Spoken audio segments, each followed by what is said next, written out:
For businesses around the world, today isn't a restart, it's a rethink. That's why they're partnering with IBM. Retailers are keeping their systems up as millions of orders move online. Call centers are using IBM Watson to manage customer questions with AI. And solutions built on the IBM cloud are helping patients receive trusted information. Today we're rethinking how business moves forwards. Let's put smart to work. Visit ibm.com/smart/UK to learn more. At Ring, we reinvented the doorbell. And now we're changing the way you look at whole home protection with Ring security cameras. Wait, Ring does cameras too? That's right. And they're so versatile, you can put them inside or outside, wherever you need them most. Handy. Ring cameras let you see, hear, and speak to anyone inside or outside your home. And you can control them all from the Ring app to keep you and your family connected and protected. Now that is smart. Ring. Smart security made simple. Learn more at ring.com.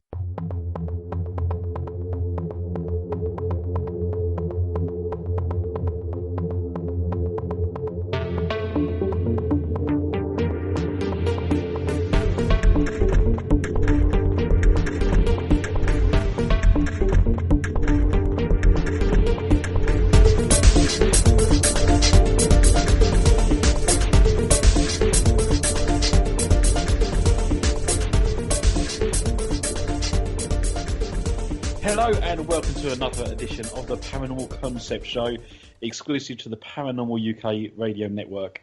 I'm your host, Paul Rook, and as always, we are joined by the stupendous Kerry Greenaway and Richard Clements. Hi, guys. Hello. Hello. How are you been this week? Phenomenal. Phenomenal. Phenomenal. So you want to go? You want to be phenomenal, Kerry Green? Already have a podcast? It's time to join Spreaker's monetization program, the easiest way to profit from your passion starting on day one. You decide which episodes and exactly where you want the ads to be inserted, and Spreaker takes care of the rest. If you're not on Spreaker, it's easy to import your podcast in just a few clicks, and then you can monetize your older episodes too. For one free month on a pro account, visit Spreaker.com/monetize. That's SPREAKER.com/monetize to join and start making money today. In away next week. Oh yeah, one upgraded. Yeah. Okay. I'm just plodding along. Okay for me. Yeah. Okay, cool. So what have you been up to anyway, Kerry? I've written a blog. I've finally written a blog. and it's out on the website as well. Is it out on the website? Yeah. And I've delved into a topic that's not one I would normally delve into, because everyone knows that this makes my brain implode, which is time travel. So when's my next deadline, Paul? 3 weeks from today. Yeah, Got that one in just in the skin of my teeth. That means you're up for next week, Richard. I know, and I haven't got a message from him yet, but I'm sure they'll start coming. Oh, there will be one on the way, I believe. I've just got to think of a blog now. No, I've got a couple of ideas bouncing around, so it should be all right. Excellent. Good thing. Mind you, I've got to sort out a blog as well, so you're not the only one. Oh, we can send you deadline messages. Yeah. Yeah. Cool. I like to nag. Anyway, let's move on with the show. Because tonight we have got a fantastic guest on with us tonight. He is our beautiful, amazing producer, who behind the scenes helps keep us on the straight and narrow occasionally. He's a font of information. He's an author. He is a podcaster in his own right. And he's no stranger to PA UK. It is the lovely Mr. Andy Mercer. Good evening, Andy. Good evening. Beautiful? Beautiful. Yeah, you're a beautiful man. Well, we decided that Kerry was going to introduce you because me saying that you're beautiful, Andy, you had the wrong idea, you know? Wrong vibes. Yes, no, that's fine. Now, Andy is a font of information, as I'm sure all of the regular listeners to PA UK know. But tonight we've got him on for a very special reason, because we're going to delve into the depths of hell. All 9 circles of it. Well, yeah. So, Andy, I want to start off. I want to ask the question: what drew you to this topic in the first place. I mean, you know, hell is my perspective on this, or my understanding is, it's just a Christian concept. Oh God, no! There's far more to it than that. To answer your question initially, my first real interest was due to a specific poem called "The Inferno" by Dante Alighieri, who was written in the 1300s. And it outlines his journey into the underworld, into hell itself, accompanied by Virgil, who's from Greek mythology, and it is his exploration of the different layers of hell. I first read it when I was sort of in my early teens, and it was better to read because in those days the translations weren't so great. There are better ones now, come out more recently. But I was absolutely fascinated. His writings really crystallise the modern idea of what hell is like, the various abodes of evil and the forces that may supposed to exist down at different levels. So, you know, how we in modern time understand hell is largely down to what he wrote, although there's one element which we'll go into a bit later that's different to what we're used to. But the idea of hell itself that we know of now is more of a Christian concept of hell, which is drawn from more New Testament areas. The hell is an idea that developed over millennia, and different religions have different concepts and ideas around hell. But our sort of, say, Christian understanding is largely drawn from Dante's Inferno, the first part of the Divine Comedy trilogy, in which they explores hell, which is the Inferno, then Purgatory before going on to paradise, into heaven. But the first part is the one that people find most interesting, when he explores the various circles of hell. So it was Dante that really set hell alight, so to speak. Well, in a sense, yes. It emblazoned the interest, although often, I mean, sort of get to the interest a bit straight away, people often talk about when hell freezes over, that X, Y, Z is going to happen. Well, according to Dante, the bottom of hell is frozen. Satan's frozen solid in ice. So that idea of a frozen hell comes from there, but we often think of hell as being a place of fire and brimstone and all that kind of stuff. But that's more of the general, normal, older Christian idea of hell, which is seen as a place of fire. And there are layers of hell in the Inferno that are flame-ridden, shall we say, and burning. But the actual bottom of hell, the deepest spot where Satan himself is residing, is frozen. The people that were the worst sinners of all, the treacherous, are basically under the ice and are trapped, completely unable to move. And then the worse the sin, the deeper they go into the ice. But as I say, Satan's kind of almost like a bit of a joke, sort of standing there half buried up to his waist in ice and can't move. The idea is when he fell from heaven, he fell to the centre of the earth and fell into this ice, and it froze around him. So he becomes trapped in the ice with three of the worst sinners of all time hanging out of his mouth, because he's got three faces, by the way, which is a little different to what so again. So you have the worst sinners of all hanging from his three mouths, and that's how Dante described the bottom of hell. But it goes through various layers. As I say, initially the first level of his hell is relatively okay. It's kind of calm and okay. Nothing much is happening there. It's just people who've not really done much of their lives are kind of sort of sitting there. But then it gets deeper and darker and more sinister. I mean, I can go for all the layers if you like, but that's where we take most of the show up. So, but as I say, that's where I was really interested in the whole notion of hell as a concept from what Dante wrote about. Obviously, sort of studying the occult over the number of many years, my interest as I've come across more sort of stuff about what hell is supposed to be about, but as I say, the idea that we have of hell is still relatively modern in terms of the history of the underworld, should we say? Paul, did you want to? No, the only thing I can think of that actually sprung to mind was that if Satan is supposed to be encapsulated in ice at the centre of the earth, how comes he turns up on so many people's Ouija boards? I know, it's clever, isn't it? Opinions out. So, in Dante's sort of like version, I mean, does the devil ever leave his abode then, or is he permanently in there? No, he's permanently stuck there. Right. I mean, there are plenty of devils and demons flying around that do his work and bidding, so they are the ones that you'll be dealing with. But, you know, in his version of hell, if you like, the devil doesn't move, he's stuck there. That's what it's. The idea is that he's a bit of a joke, you know. This sort of great powerful figure is actually a bit of a joke because he's stuck in his ice and can't do anything, and they have to literally climb down him to get out of hell, because it's right at the centre of the earth, to go up to Purgatory, the next level.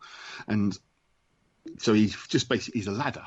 He's used to escape the depths of hell itself.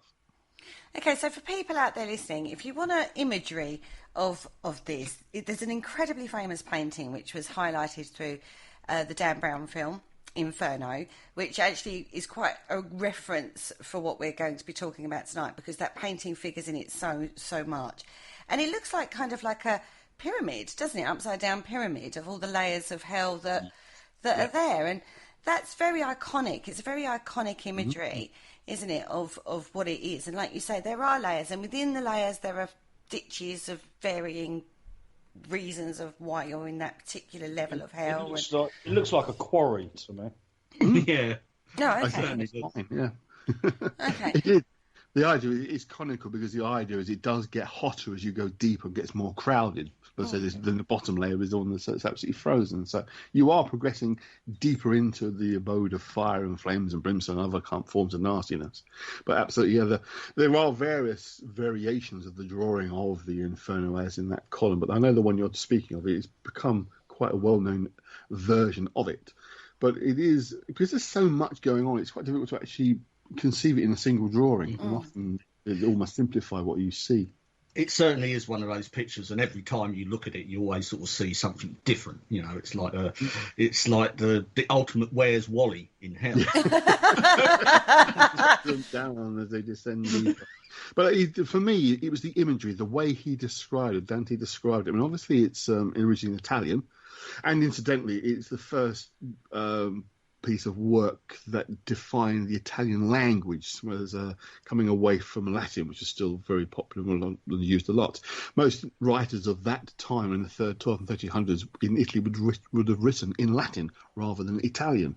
And Dante wrote in Italian, and as I say, he formed the basis of modern Italian language. Now, it's still quite different to modern Italian. I mean, I've actually got Italian neighbours, and they've told me that, you always study it at school in Italy, but also it's about the development of the Italian language, because the way Dante wrote is different to what it is in modern times, but it is recognisable as Italian rather than Latin.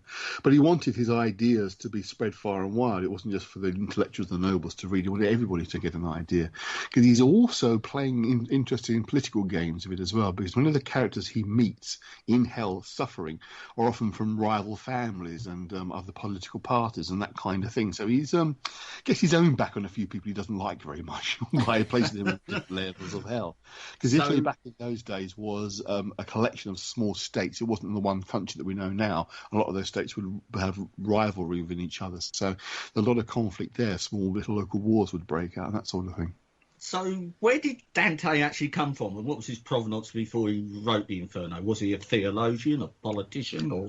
Well, in those days, you kind of were all of those if you was an intellectual, if you moved in those sort of circles. He was from the city of Florence, born in 1268, I think it was, I must forget off the top of my head.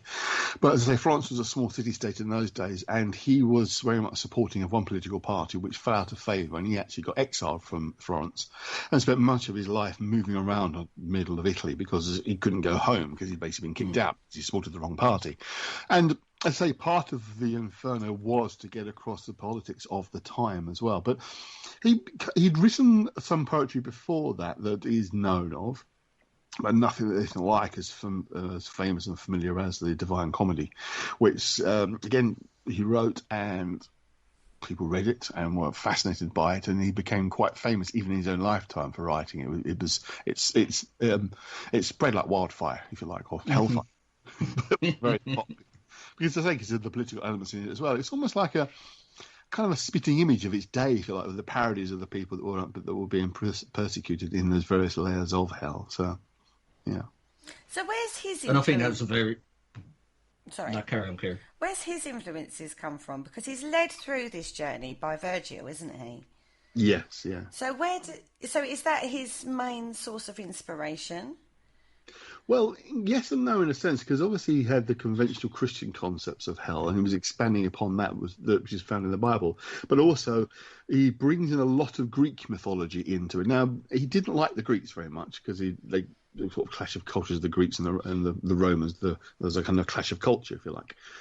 So a lot of the creatures that you meet are actually from Greek mythology and Greek characters. So he's incorporating those into it. But a lot of it was unique of its time. It was the first of its kind, that kind of such a detailed description of a version of hell, of all the different levels and layers. So it is a question, because we're talking about the 1200s, 1300s, it's difficult to find lots of obvious sort of references that he would have used in what he wrote, because stuff's not around, the doc didn't survive necessarily. So the inspirational material behind it, we don't know. But a lot of the biographers I've read would say basically it was him. He was just an absolute genius. It was his ideas. He was formed out, as I say, of the combination of the Christian concepts of hell from the Old and New Testament, and the Jewish concept, which is different, which you can talk about later, and Greek mythology. So the two kind of combined together. He does seem to include actual historical characters as well, doesn't he? People like Cleopatra, Plato, and Julius Caesar even was in there, absolutely, I noticed. Yeah. As I say, a combination of both sort of characters that are from genuine history, mythological characters, and people from his own time are all sort of lumped in together, and there's various layers. One of the interesting things that often comes up is the notion of salvation and escape from hell. And he often finds reminding us, the reader, that these people are all dead. They're not going to escape. They are trapped forever, no matter what they might try and do and say. They can never escape this fate that they're in. And it's kind of, again, it's a bit of a warning, not necessarily a kind of a obey God warning, but a kind of warning of, what you do can lead to all sorts of unpleasant things happening to you. So, be careful of who you associate with and what you do and what you believe and what you agree to be part of, because it comes back to get you. How much of this is an examination of self, do you think? Oh, absolutely. There's a big part of that as well. Again, we're talking about those ideas of what motivates you to do what you do and what you don't do. And you do explore all the kind of the 7 deadly sins that we know of, things of the lustful and the gluttonous and all those kind of things are explored as part of it. But also, it was very much the idea of, standing by what you believe in as well, and, explore your own ideas. Where do they lead? What will happen if you do what you're doing, if you continue to behave that particular way? What he saw as being right or wrong. One of the interesting things that does occur that's quite different with what we expect from older times is the idea of suicide, particularly with the Greeks, because for the Greeks, if you had no hope and things weren't going to work out for you, a noble thing was to kill yourself, was to end your own life. Now, that had changed as an idea with Christianity, but it was very much something that was quite deeply entrenched in the layers of suicide, the seventh circle in the Inferno, that you find people have basically lost their souls and are trapped in trees. And it might not sound very much to us now, but that was a real kind of statement of, this is what will really happen if you kill yourself. It was very much the reversal of what was been seen as almost like a noble way of finding the way out of a difficult situation, was, to make that noble choice of ending your own life. It would benefit someone else if you did that, if you like. But he was now saying, no, that's completely wrong. And he was the first to kind of really state that in something that he'd written that had been put pen to paper, if you like. Paul? Yeah. So if someone, right, there's 9 different levels of hell. Yes. That's what we're saying, right? Okay. So, do you have to go through each of those 9 levels to get to hell?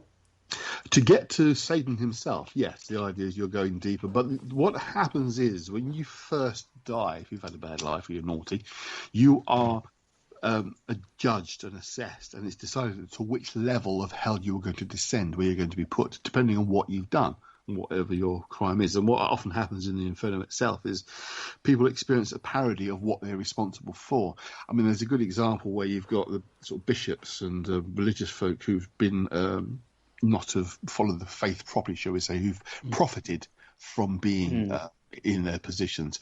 They are forced to wear huge, heavy lead cloaks that are coated with gold, but they're lead underneath, so it's all false and fake, and they have to wear these things and carry them around.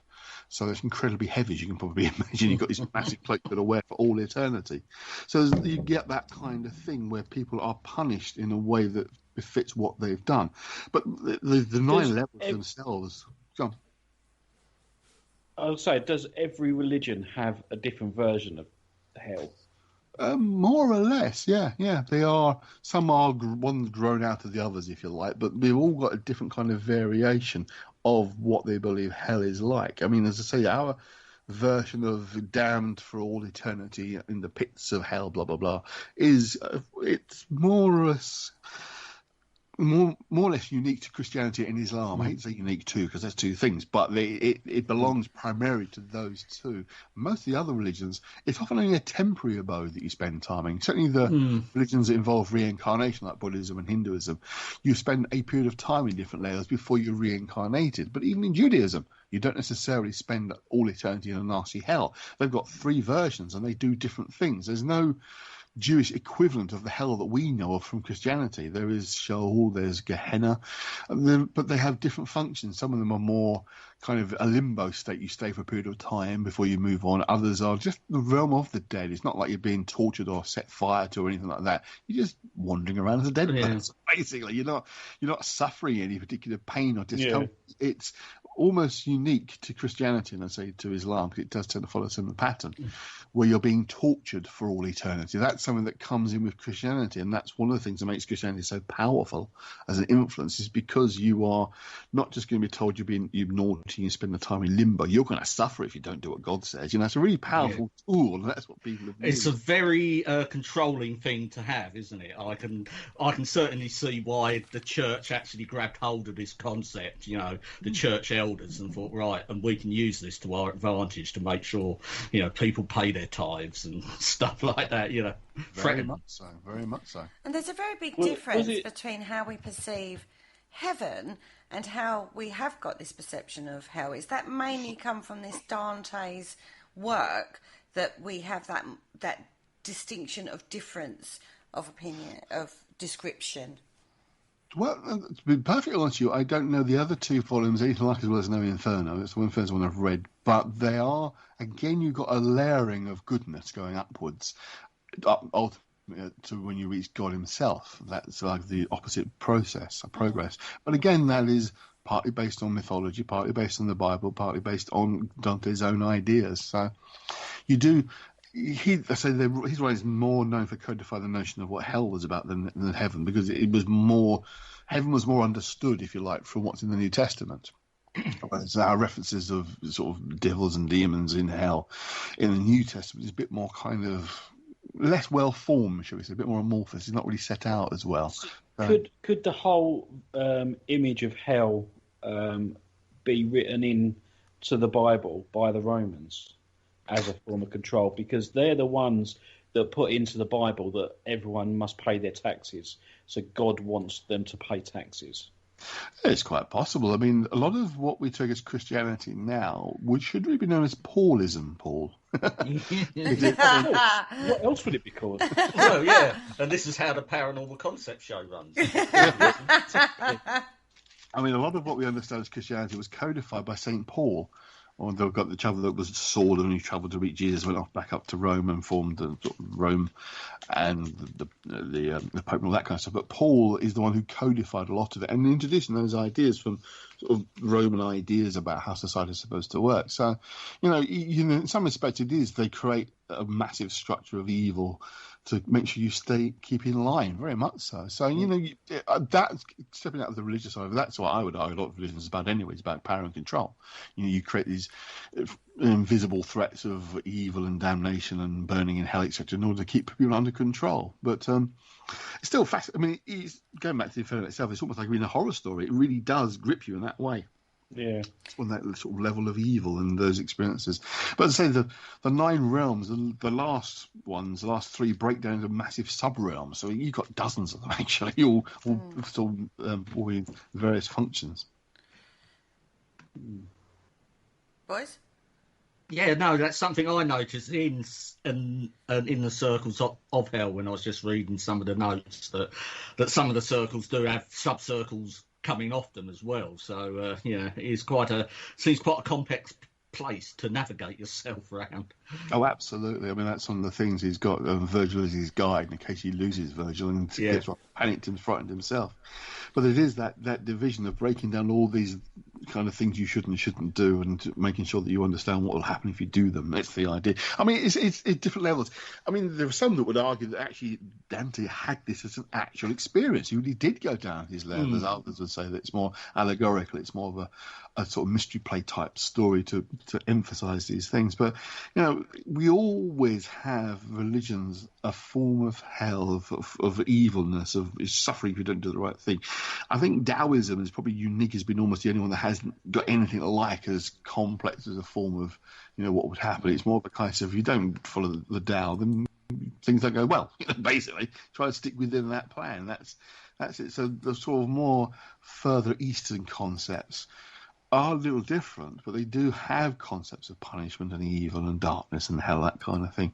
Indeed, they are kind of almost balanced in terms of having different ones that one balances the other one out. You get different lots of layers again. So, no religion has one hell. It's this big single place where everyone gets dumped into. They've all got different layers, different ideas of what they're about. So, but again, it's often about power and control. Again, of controlling your masses. If you have this invisible threat of going into hell and being punished by the devil, then it's pretty powerful. Mm. Yeah, especially if you don't know anything else. Yeah, exactly.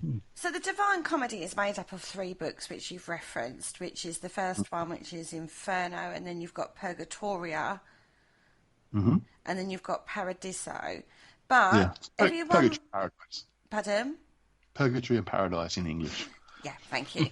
Now, people tend, from my understanding, to get stuck after the first one. They kind of read that and then they go, well, okay, I don't really want to read the rest. And that seems to be the most well-known out of the Divine Comedy. Yeah. Why do you think that is? It's a good story. It's scary. So, just the pure fact it's a pure good horror story, right?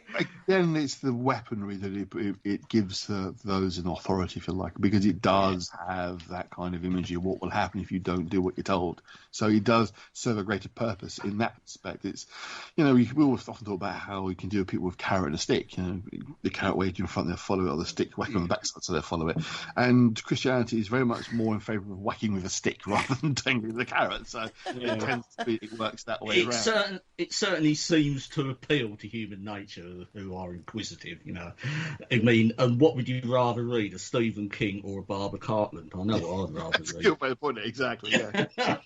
I'll go with the Barbara Cartland every time for week, boys. I'll go with Stephen King. So, Actually, one thing that you might find interesting to know about as well is it's a very odd title if you think about it. Why is it a divine comedy? Why is it called a comedy? I mean, it's not a joke. It's not funny.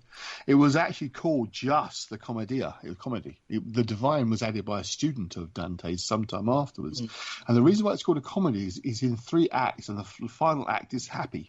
It's a nice, happy finish. You end up in heaven. That's why it's called a comedy. You comedy or tragedy. Tragedies end in bad, sad things happening, and comedies end in good things happening. And that was how poetry and plays were divided up between tragedy and comedy. I mean, you probably see the Mask before the smiling mask and the sad mask. And because it finishes on a happy ending, it's a comedy. But there's no jokes in there at all.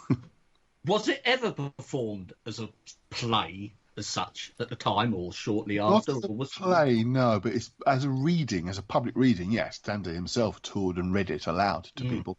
And it may well have been occasions where they probably had 2 or 3 people you'd have someone playing Dante himself, Dante playing himself, someone would be reading Virgil, and someone would probably read all the other characters, all the other people they met. So, I mean, it's been performed as a play, it's been performed as a film, obviously, but at the time it was more of a public reading of it. Oh, I see. God, that must have been a fun night. That was a good night down to the pub. I wonder how many refunds there was. By all accounts, he was as good an orator as he was writer, so he would very much grip the audience, and they would very much enjoy what they were listening to. He needed to be to engage his audience. Be slashing your wrists by the end of this one, I tell you. I think that goes to a horror film, isn't it? I suppose. Just something. I suppose. Yeah. I mean, it's a bit like if you've ever been to. I've been a couple of times to like Charles Dickens readings where someone's dressed as Charles Dickens and they're basically reading his stories, like the Christmas Carol one and that kind of thing. They really are gripping and you really get caught up in it if he's a good storyteller. And that's that kind of thing. And that was often how things were done. A lot of people couldn't read. Obviously he wrote it in Italian for Italian audience, but a lot of people couldn't read. So you'd go along to have it read to you. So you'd actually understand it by having it read to you. Yeah, it's a dying art. Unfortunately. It is a dying art, isn't it? So, okay. So when I was looking at this before, I didn't go into it too deeply because obviously I want to read your book on it. What struck me, I think, was I asked you a question earlier: is this a journey of self? And actually, that is really what I got from the synopsis of this. It is that inner work you have to do to evolve yourself. And we've talked about a similar concept in regards to this, which somebody you know incredibly well, not personally, but his work incredibly well. It rang tones of Carl Jung to me.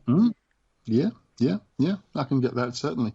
I mean, again, you can talk about a lot of the forces you encounter are archetypal in nature in the Inferno, particularly the kind of representation of something that would be a good parallel, certainly. I mean, I don't know of any direct writings of Jung about the Inferno or Dante, but it must be. There's got to be something out there. You know, I've not come across it myself, but I'm sure Jung was very, very well versed in it. Because it does have elements of a kind of collective unconscious notion of the experiences of hell. Because you look at the overview of the Inferno, I mean, if it was true, you know, we are all going there. Oh, yeah. Oh, yeah, I hear quite a lot of levels there. He certainly has covered all aspects of human nature, innit? It's all the darker side of human nature, though, isn't it? All those things, we have all of these factors in ourselves to a level, to some level or degree or other, in all honesty. I mean, you know, okay, so if you look at fraud, we may not necessarily go, okay, I'm going to run a scam and get hundreds of millions of pounds out of people from an email scam or something.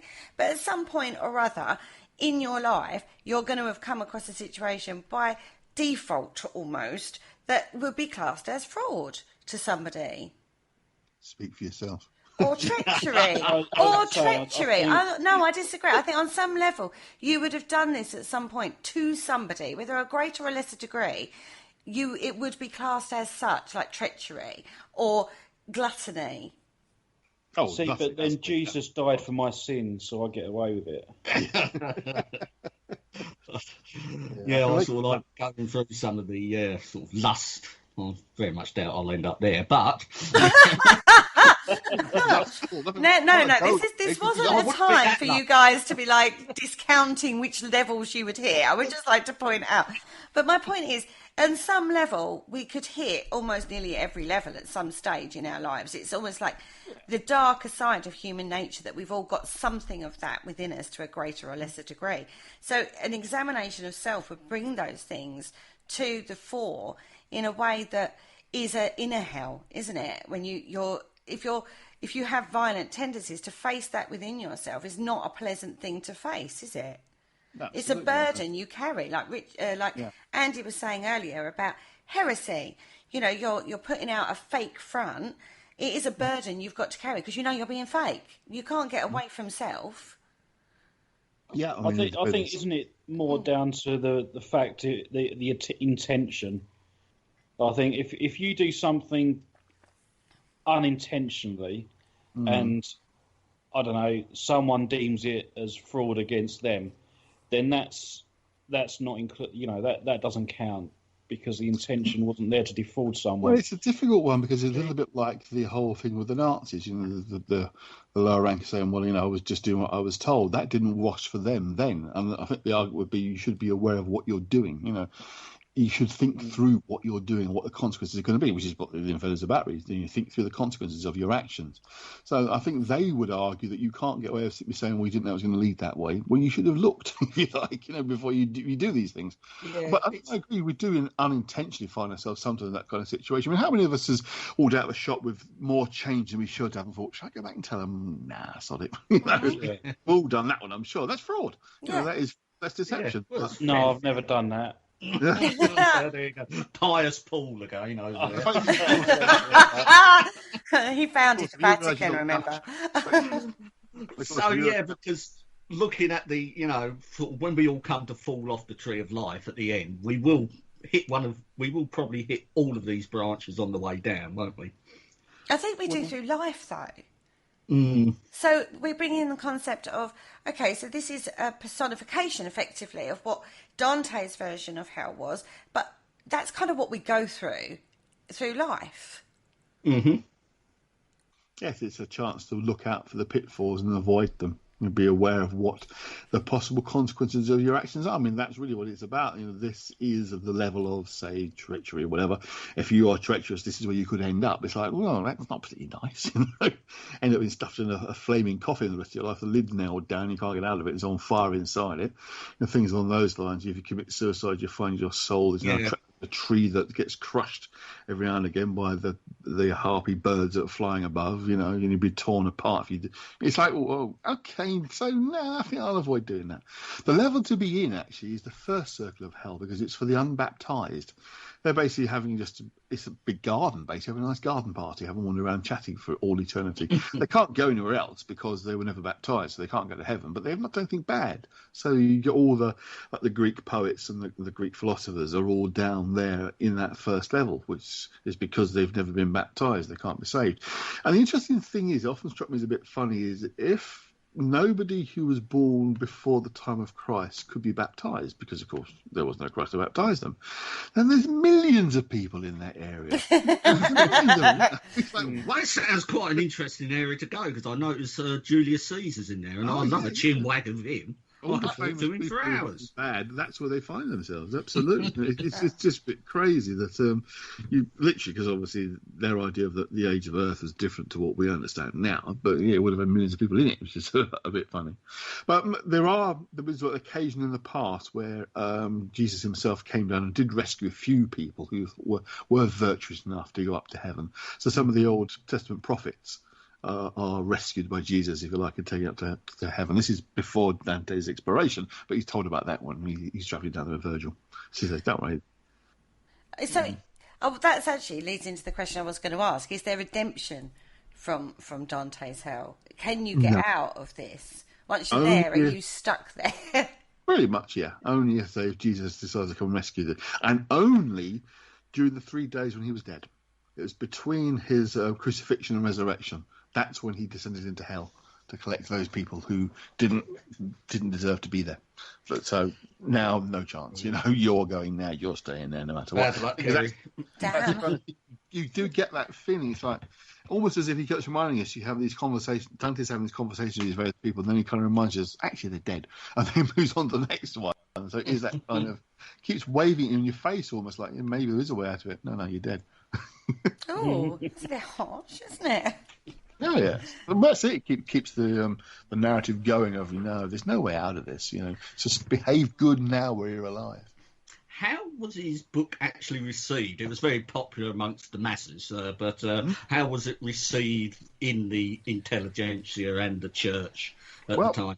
Popular at all levels, because obviously it gave the Catholic Church a bit of weaponry, saying, look, this is going down what could happen to you if you're bad. So yeah, the beauty of the poetry itself is something that had an enormous impact and impression. And like I say, it was interesting because he wrote in Italian rather than Latin, he could have easily been rejected, but it was almost like the right man at the right time to actually have come in to play, to be in the right place, and to actually say, well, it's almost part of the idea of creating Italy as a nation as well. That was a kind of a theme that could come from this. That this is something that can unite all Italian-speaking people, because obviously the accent would vary enormously, but it was still, they were speaking roughly the same language. But so it was something that had a popular influence at all levels, both with those who could read it, those who came to see it being sort of read, and those who could understand it at a higher level, if you like, in the Catholic Church.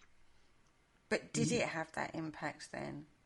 Did it make a difference then?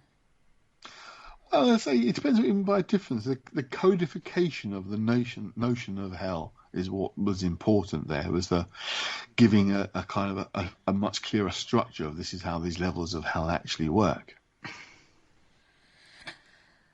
If you choose to believe that. Yeah. Oh, yes. As I say, some would have said it was a real mystical vision and journey he actually had into the real hell. Others, it was allegorical. Others, it was just a story he made up. It depends how you want to look at it. Because obviously, I mean, even the Christian church today would probably struggle a little bit with trying to get across the idea of a real, literal hell, although probably some still do really that. But back in the 1300s, oh, absolutely, it was a real physical place, a very definite, real threat. Yeah. So they would have seen that. So it is interesting that it's permeated so much into people's understanding as well. It's become elements of the Inferno particularly have got into day-to-day thinking. We often talk about this idea of abandon all hope, all ye who enter here. That's a phrase people often hear, and that's from the Inferno. That's the gateways to hell itself. That's the written above it. Beyond me, through me, suffering, the way of sadness, and the last line is, abandon all hope, all ye who enter here. But that's the thing he's told from the beginning: abandon all hope. There's no way out. Dante is saying, it does indicate that you ain't getting out. Yeah. Exactly. And ignorance is no excuse. Yes, basically, you've been warned. You have been warned, and that's the thing that, of course, crops up quite a few times. Is these various, particularly the figures from Greek mythology that guard the various levels. They notice that, hey, you're alive. What are you doing here? Often it's Dante is sort of a bit panicked when Virgil basically says to them, "It's God's will. He's here. You can't stop him. He's going to progress through. He needs to see these levels." So he does have conversations with individuals on his absolutely, extent, doesn't he? Yeah, very much. And with some of these characters, and what do they have to say to him? Could you give us an example of one of the famous sort of people he meets and what they say? They don't give you a specific example, because a lot of the people he does meet are actually people of his time that have been wronged, etc. And often they try to explain their actions of why they're down and what they've done. So it's more. It's difficult to take it out of context, shall we say, without it really making an awful lot of sense. Right, I see, yeah. They just say, "It wasn't me, I didn't do it." I'm stuck, help! Can you please tell my family that I'm okay, although I'm actually in hell, but I'm sorry for what I did, that kind of thing. It's like when you walk into a prison, they're all innocent. Yeah. Oh, yeah, absolutely. Yes, and often they are unrepenting of what they've done, even though they've ended up in a very nasty place because of what they've done. They still think, well, I'm glad I did what I did. Often it's like some of the murderers he encounters. It's like, well, he deserves to be dead anyway, but it means I'm stuck in hell. But yeah, at least he's dead. It sounds very psychopathic, actually. Absolutely. You're not dealing with very nice people when you get into the lower levels, particularly. I mean, there's one example of two figures who are from Dante's time who are basically trapped in the ice, neck up, facing each other, constantly arguing, want to fight each other, but they can't move. They're just shouting at each other for eternity. Like the paranormal field. They're all stuck in the same place, shouting at each other. Who's the most famous? Now, the last level in hell is actually Treachery, which is quite surprising, really, because you wouldn't think that. It's a bit nasty and all that, but really, I mean, they're all quite nasty, but I wouldn't have put that as like the worst ever, because it does depend on intention, as Paul said. Well, the betrayers, the one that's probably the most famous of the three that is in there is Judas. He's sort of in his waist because he's the one that betrayed Christ. That makes them worse. I always find that a bit funny because that was a necessary part of the process of Christ sort of being someone had to do that. So it's like you're fulfilling the desire, if you like, of God, but we're going to punish you for being the person who did it. It's ultimately shooting the messenger, shall we say. You end up being stuffed, and he's in his waist, his legs hanging out, so he can't even talk or do anything. He's just trapped. The other two, which I think are interesting, is Brutus and Cassius. I think it is the two people who betrayed Caesar. Yeah. For Dante, that was the height of Rome, of Italy's power, if you like, the ancient Roman Empire, and the fact that these guys betrayed what Dante saw as the greatest leader, makes them the worst of all. So they are then the two of the other three mouths that Satan's got. And it's an interesting depiction. You don't often see Satan as having three faces, but in Dante's Inferno, he has. Yes, because you look at a lot of Renaissance art and stuff. A lot of sort of people are depicted as Caesar, aren't they? As Julius Caesar and stuff. So he certainly held a high regard, even in medieval times in Italy. Yeah, I mean, literally, he helped sort of massively expand the Roman Empire, but he became almost a mythical figure. A lot of the following Roman emperors had Caesar somewhere in their name, so it almost became like a title. Caesar became almost like sort of the leader title, rather than just someone's name. So, yeah, it was seen as very important. So, obviously, the two people that betrayed and murdered him were definitely destined to have the roughest time. Oh, I've got a sneeze all. No, it's gone. Sorry, no, it's gone. Correct me if I'm wrong, but the Caesar thing, is that to do with the Ides of March? Yes. Right, okay. Ides of March. Yeah, beware. Where they all stabbed him in the back. To Brutus or Yeah. something. Yeah. It? Brutus was his closest friend, and he led the rebellion, basically. Okay, just had to clear that up in my head because I was thinking, is it to do with that? I wasn't quite sure. So we could have spouted any story then. She would have been. You could have done, and I really wouldn't have had a clue. But I trust my anti-Mercer, Paul, not to feed me fake information. That's all I'm saying. I think we all do. You can't do it. It's not faking information. It's a psychological experiment. But it seems the ultimate fate for a lot of people, sort of, you'd be eaten, isn't it? Because hasn't Satan got 3 heads, and he's also munching on a few people as well. That's the 3 he's munching on, say. Right. Brutus, Cassius, and Judas. The 3 being gobbled alive. And they are alive. Again, they're not sort of dead and being eaten. They are just being munched upon, basically. To be fair, To be fair, though, sorry to interrupt, guys, but Satan is very... I get these thoughts and then I have to say them. He's quite an impotent figure in this. He's just at the bottom munching. Yep. You know what I mean? He's a very impotent figure, isn't he? That's it. It's the whole idea of being stuck in the ice. He can't do anything. He's just trapped there, because the idea is when he fell from heaven, he fell down so fast and so hard, he went straight to the centre of the earth, which is where he's trapped. But yeah, that's the idea. It's sort of almost a joke. He's impotent. It's kind of funny thing. You get this darker and deeper, more sinister things happening, and you get to the very bottom itself. It's this big frozen lake with Satan stuck in it. So it kind of doesn't exactly, not the grandiose figure that perhaps you're expecting. And I think, again, that's clever, because you could almost build it up as being some great dark figure of force of Satan that you want to follow and worship. Actually, no, he's this bloke stuck in the ice with 3 faces munching on dead bodies, which are still alive and trying to escape his mouth. And that's all he can do. He just stands there, because he can't get him out of his mouth. He's just stuck with him in their mouth. So he can't even speak. He's got sort of mouthful of body. So, in a sense, Satan himself is also in his own hell. Yeah, absolutely. Yeah. That is exactly it. You know, he's totally impotent now. He can't do anything. And that's his punishment for his rebellion, you know, and despite... and it doesn't sound like he's particularly too happy being down there, you know, and he's probably had plenty of time to repent. Yeah, let's just say this. He hasn't said anything. Other than munch, really. Yeah. But also, you've got to take note, that concept of him being that impotent, he's got no real influence. It's your own actions that have got you there, not anything actually to do with him. He's just he's just eating. He's not actually that influential in the reasons why you're in one of these levels of hell. That's on you. That's on your actions on the earthly plane. And actually, it's got nothing really to do with him. And even the minions of him that you come across through the levels of hell, like you've talked about the Furies, and you've talked about there are other characters, like demonic character kind of people. That's not the right thing.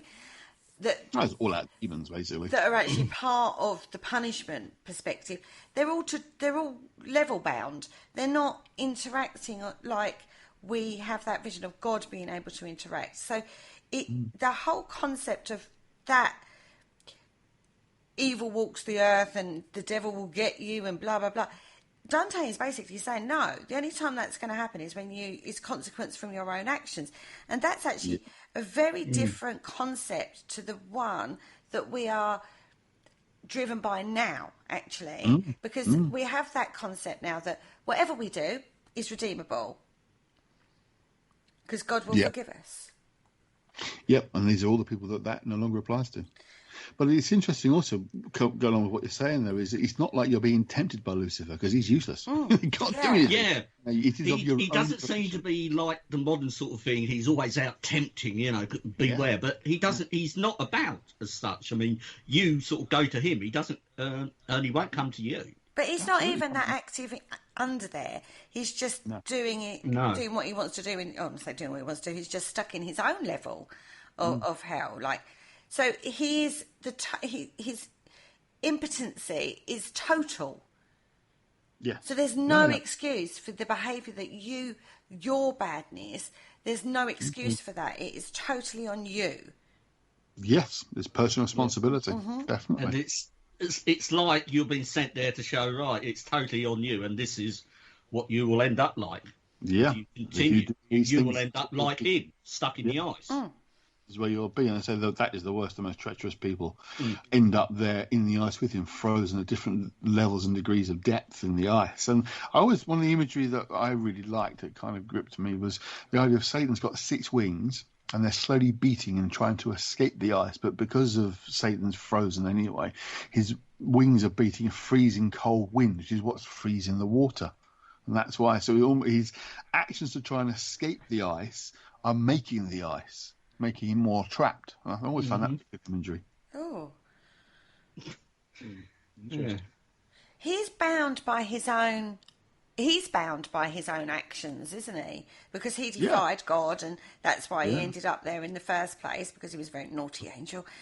And that's why he ended up there in the first place. But he's defined by his own actions, and there's the lesson, isn't it? There's the reason, and you just have to look at it in that concept. It's all down to you, and that's something that we've come away from, really, in modern times, because we have this false. We can get out of any situation. Yeah, you're not responsible. Usually, Let's just blame somebody else. It's not take responsibility for yourself, and that's something that Dante is very aware of. Actually, it's a very complex self-awareness. Which is why it works on so many levels. That's what makes it so popular, because it works on those different levels at the same time. I mean, it's also his own actions as well that are keeping him there. As I say, that's exactly the beating of the wings. It's almost as if you stop beating your wings, the ice might thaw and you might be able to escape, but I want to escape, so I'm beating the wings. So you are self-perpetuating your own. I mean, he's in prison anyway. That's the whole idea. That's how he's ended up there. Will stay stuck down there. But contributing to his own imprisonment. So what were Dante's thoughts after, and if they are written about, and after he wrote this tragedy or comedy, whatever you like to call it, and did he sort of realise that he's not immune to it? He didn't write it to say, well, look at me, I'm so virtuous, I'm not going to end up down there. Oh, no, absolutely not. I mean, it was ultimately, the whole story is about him trying to get his old love back, a woman he was besotted by, Beatrice. And the journey ultimately is to her and to God. Oh, right. But the idea is you have to go down into the depths in order to rise up to the heights. So he's being given an idea of what it's like. He was lost in life, didn't know where he was going. And that's the first line of the whole thing. And he sees the path to a mountain, and the mountain, top of the mountain is heaven. But he can't get there. His way is blocked in the story by 3 animals. And the 3 animals, a wolf, a leopard, and a lion, represent different aspects of life, if you like, and he can't get past those. He's got to find a way of moving forward, but he can't, so he has to go back, and then say this is where he gets led into hell by Virgil, who's sent by Beatrice to guide him, basically. You can certainly see a lot of Greek overtone in it, or Greek, or even ancient Egyptian, and their sort of stories tend to sort of suggest that when you sort of pass over, you have to go through the underworld or hell to proceed up into the heaven or whatever. Yes, I mean, there is the early on is to say you're judged as to what level of hell you're going to go down to. Talking about again, I forget which Greek creature does the judging, but it's very much parallel to what Anubis does when in the underworld in ancient Egypt. That kind of, well, let's see how you live. Yeah, that's what I was sort of thinking of. I think this does sound familiar to ancient Egypt and stuff, The Trip of the Who Pharaoh. are the ones that come up with the concept of Hades? Was it Hades running the underworld? Yes, that's Greek mythology. Yeah, Hades is sort of the god of the underworld, the god of So how Tartarus. did they get from that image of hell to the other one? I don't know. That's sort of, Stumped you. I think our producer. That's it. That's my job. It could be that you just haven't phrased the happy. question right. what you can say is the Greek idea of hell, if you like, or I mean, Hades is the guardian of the underworld of Tartarus, is not quite the same. Again, it's not this sort of realm of punishment, if you like. It's more of a realm of the underworld as an underworld as opposed to being up. It's not like the idea of an evil, suffering place. It's just the underworld. So there is differences there, certainly. He sees a much more magnanimous ruler of the underworld than we have of Satan, to be fair. When you look at yeah, and he's not out to punish necessarily, he just guards over it, basically. Yeah, keeps you there, basically. But it's not like our perception of hell, as Dante has outlined, or even the Christian perspective of that. It's different, but the same. It's different. That's sort of my point, because they went from believing that Hades ruled the underworld and that was their hell, and then they made such a drastic change to then go to like the 9 levels of hell and you know, so it is quite of a drastic jump, and I just wonder how they made that. But a lot of that is really Dante's own work, subdividing the natures of the nature of responsibility. It's that dividing up into those levels. You don't get that before. At least not in any sort of as structured a sense as he produced it. I mean, the ideas exist, and the various versions exist of layered hells, but certainly the complexity of that layered hell. I mean, a lot of it is based around the Greek mythology. I mean, he has the 4 rivers that flow through the underworld. They're all individually make their appearance in the Inferno, so they all play a part of that. So I think he does borrow heavily from ideas from Greek mythology, even though he didn't like it. It was always like anti-Greek. But he did borrow the ideas from it, certainly. It's a fascinating concept, isn't it, when you start thinking about it, of where this came from and how he, you know, came up with this. And, okay, so there might be political overviews of this. You know, we've talked about how even in this day and age people overlay fiction onto facts, and then people, like, take it as that. Yeah. And, you know, so you've got that spectrum, you've got that inner work that he may well have been doing, which may have brought certain aspects to life, but you have got this 3-book scenario. Before we take a break for the break, can you just explain to me what the term purgatory is? It's always fascinated me. It's the 2nd book in the Divine Comedy. I don't expect you to know the book, but just that perspective of purgatory. Well, it's kind of almost like a waiting place. It's a place of the judgment of movement back and up and down again. So it's often kind of waiting, I suppose, is one way of putting it, as a kind of place of you're not too bad to go down, you're not too good to go up. So you're kind of here now. You're still kind of breaking certain rules and regulations. I mean, it's about the 7 deadly sins, but it's more of a kind of you shouldn't really have done that, you know, kind of. Yes, it gets a bit more to what Paul was saying a little bit. It's more kind of not by deliberate action, if you like. You kind of hear as a consequence because maybe you're a bit lazy, so you're not going to get to heaven. Yeah. You weren't nasty. You're not going down to hell, but you kind of at those 2 levels, if you like. I mean, in the part 2 of the comedy, it is that kind of progress through the meanings of the different levels of the 7 deadly sins, if you like. Okay, so.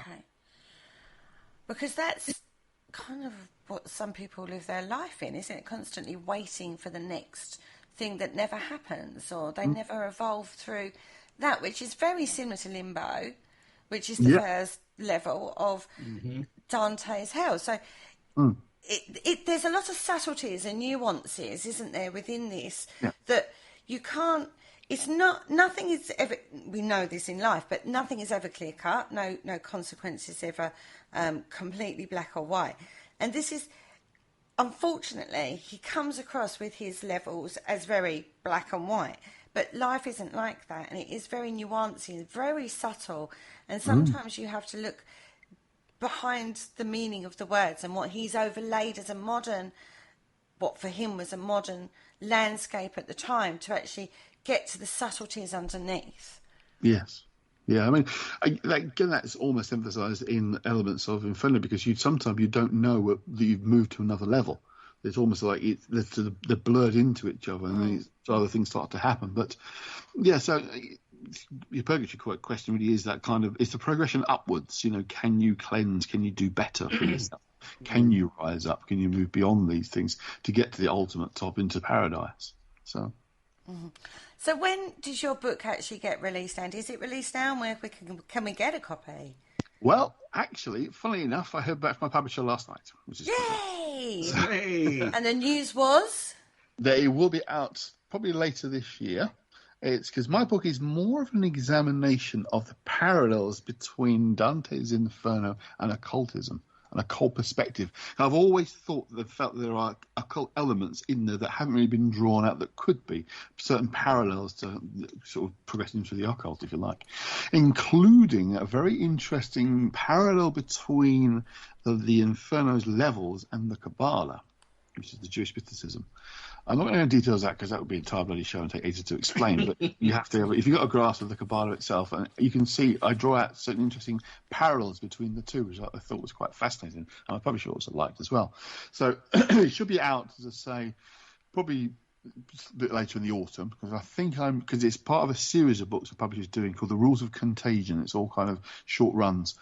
And I think mine's next, and the third one in the series. I might be wrong, but I shall find out very soon. But yes, I'm basically waiting for the proofread copy to come back for my approval, and then it'll be off to the printers. Fantastic. So don't worry, everybody. Keep an eye on the Paranormal Concept page or many other pages out there. As soon as that is released, we will be advertising that book. And I have to say, that's definitely one for my bookshelf. I really want a copy of that because it sounds absolutely fascinating, and particularly tying it into those other areas of learning that you've talked about that I'm sure we'll explore right after this.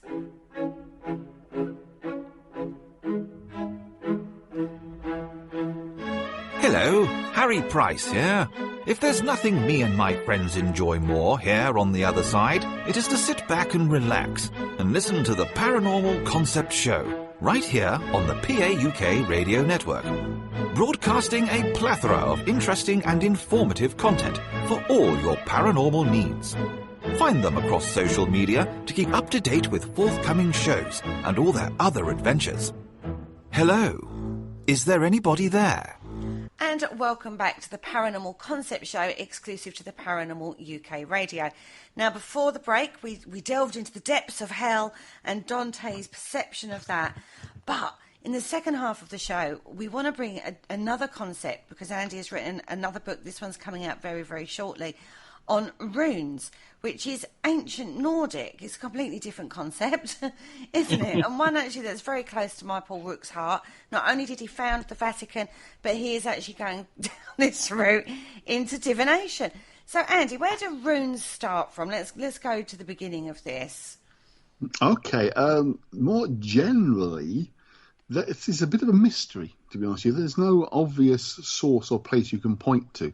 There are indications, very possibly, that they go back as far as Rome, as you were talking before, because I forget the name of the book now, Germania, written by Caesar, they mention in a very kind of roundabout way something that sounds quite like runes. Now, the codified runes that we see in modern times are quite different to what was around before. Basically, you have 4 different rune rows which date from different periods. The idea is that you have the Elder or Germanic runes, which come mainly from sort of West Central Europe, Germany, from Germania. It was a bit of a giveaway, that one. Central Europe. Then you have the Anglo-Saxon runes, which you tend to get here, and more sort of Western Europe, and then you have further north the younger Futhark, or Scandinavian Futhark, and then you have the Armenian Futhark, which I'll come back to in a minute, because that's the more controversial one, and that's what I've written about. But the Germanic ones possibly might be seen as the oldest. There's 24 of them, and examples of those have been found as early as 1000 BC. It's proto-runes, it's drawing things.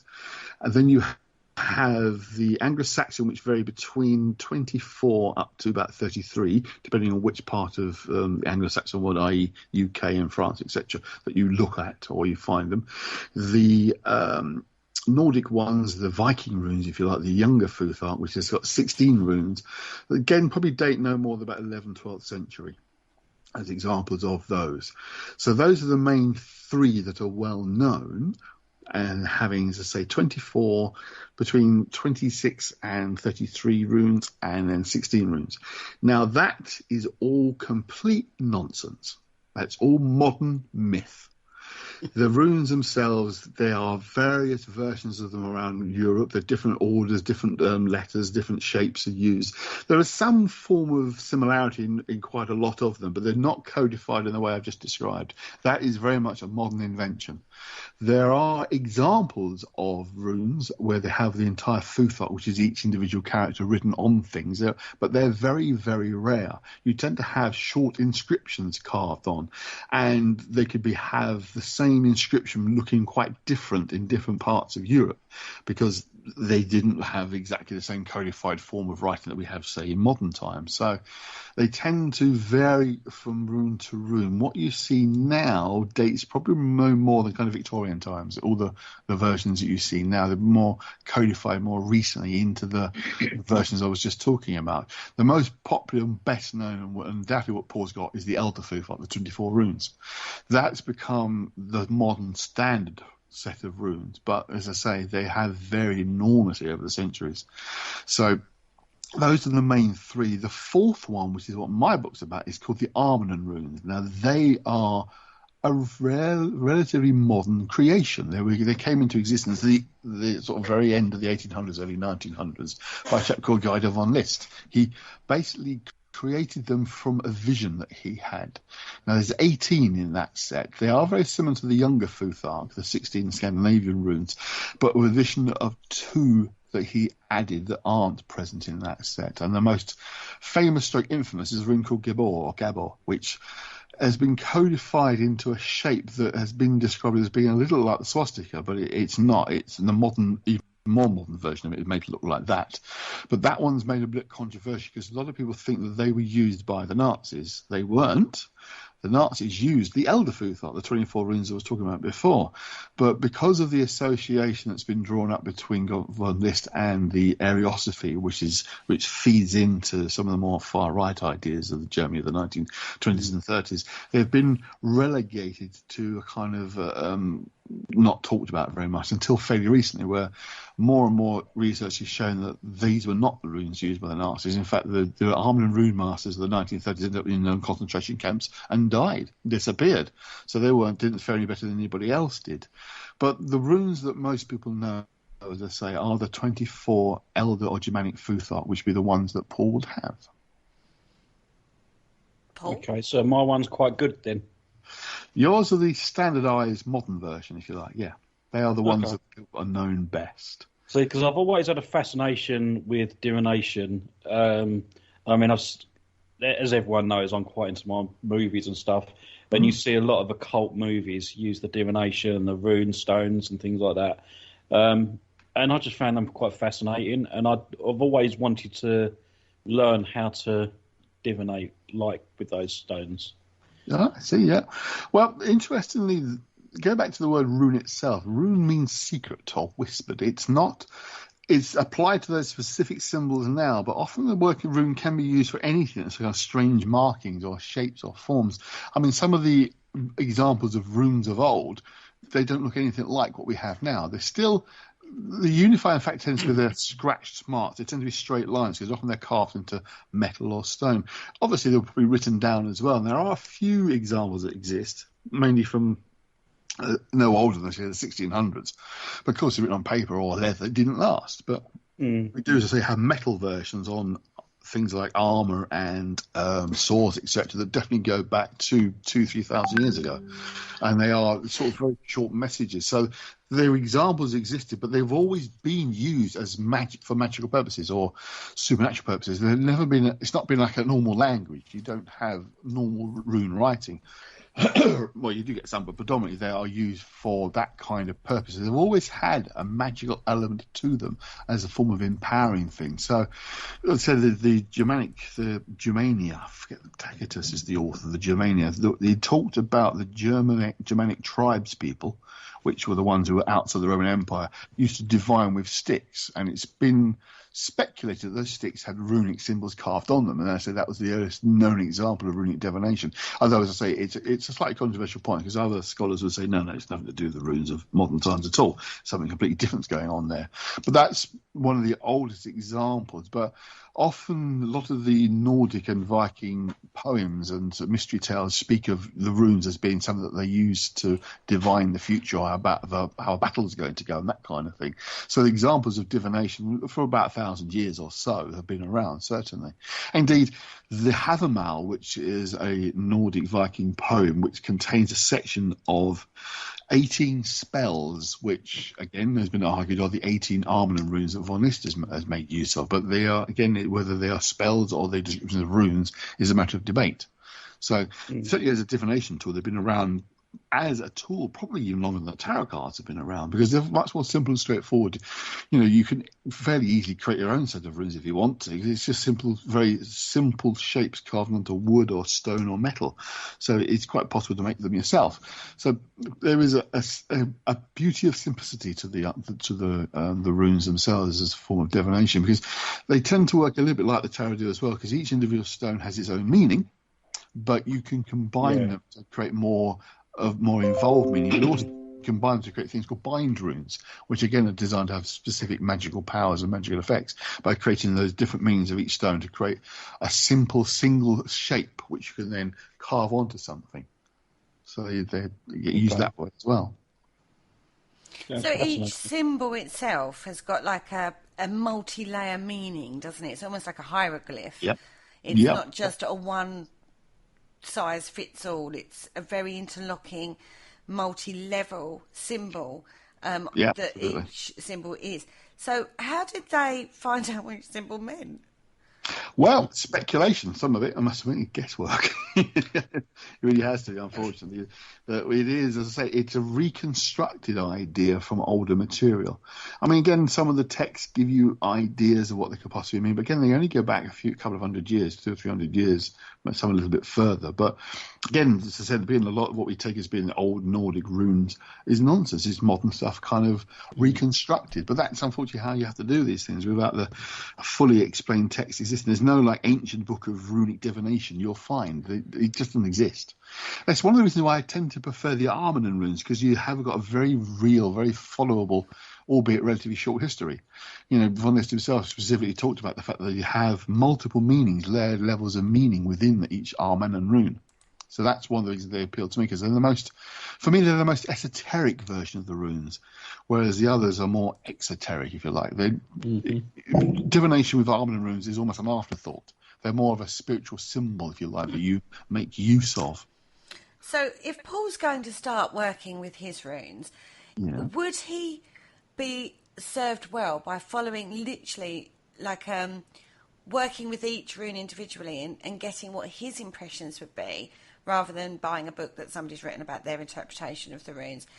So it would be a linking into his own intuition and spirituality with the symbol itself. Could we talk about symbols having power because they've been used for thousands and thousands of years?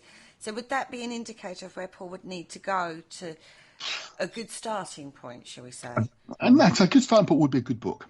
Start with the fundamental meanings, but then you explore them based upon those meanings. Absolutely. I mean, there are a number of very good titles out there. The person I always say to look out for is a chap by using his real name of Stephen Flowers or Edward Thorson.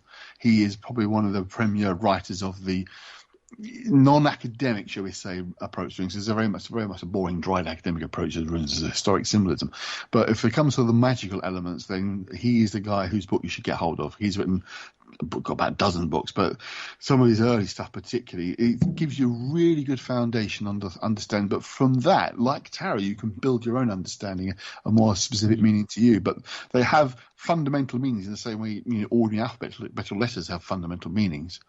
So you learn those first, but then you develop and grow from beyond that as well. I mean, you can go all sorts of ways. I mean, there are ways of creating entire sort of magical spells with just runes, not just writing the words down, but, uniting the symbols to create things like the magical stage you get in Icelandic magic, for example. They don't tend to contain runes as such, but they are a way in which you can combine symbols together to create more powerful effects.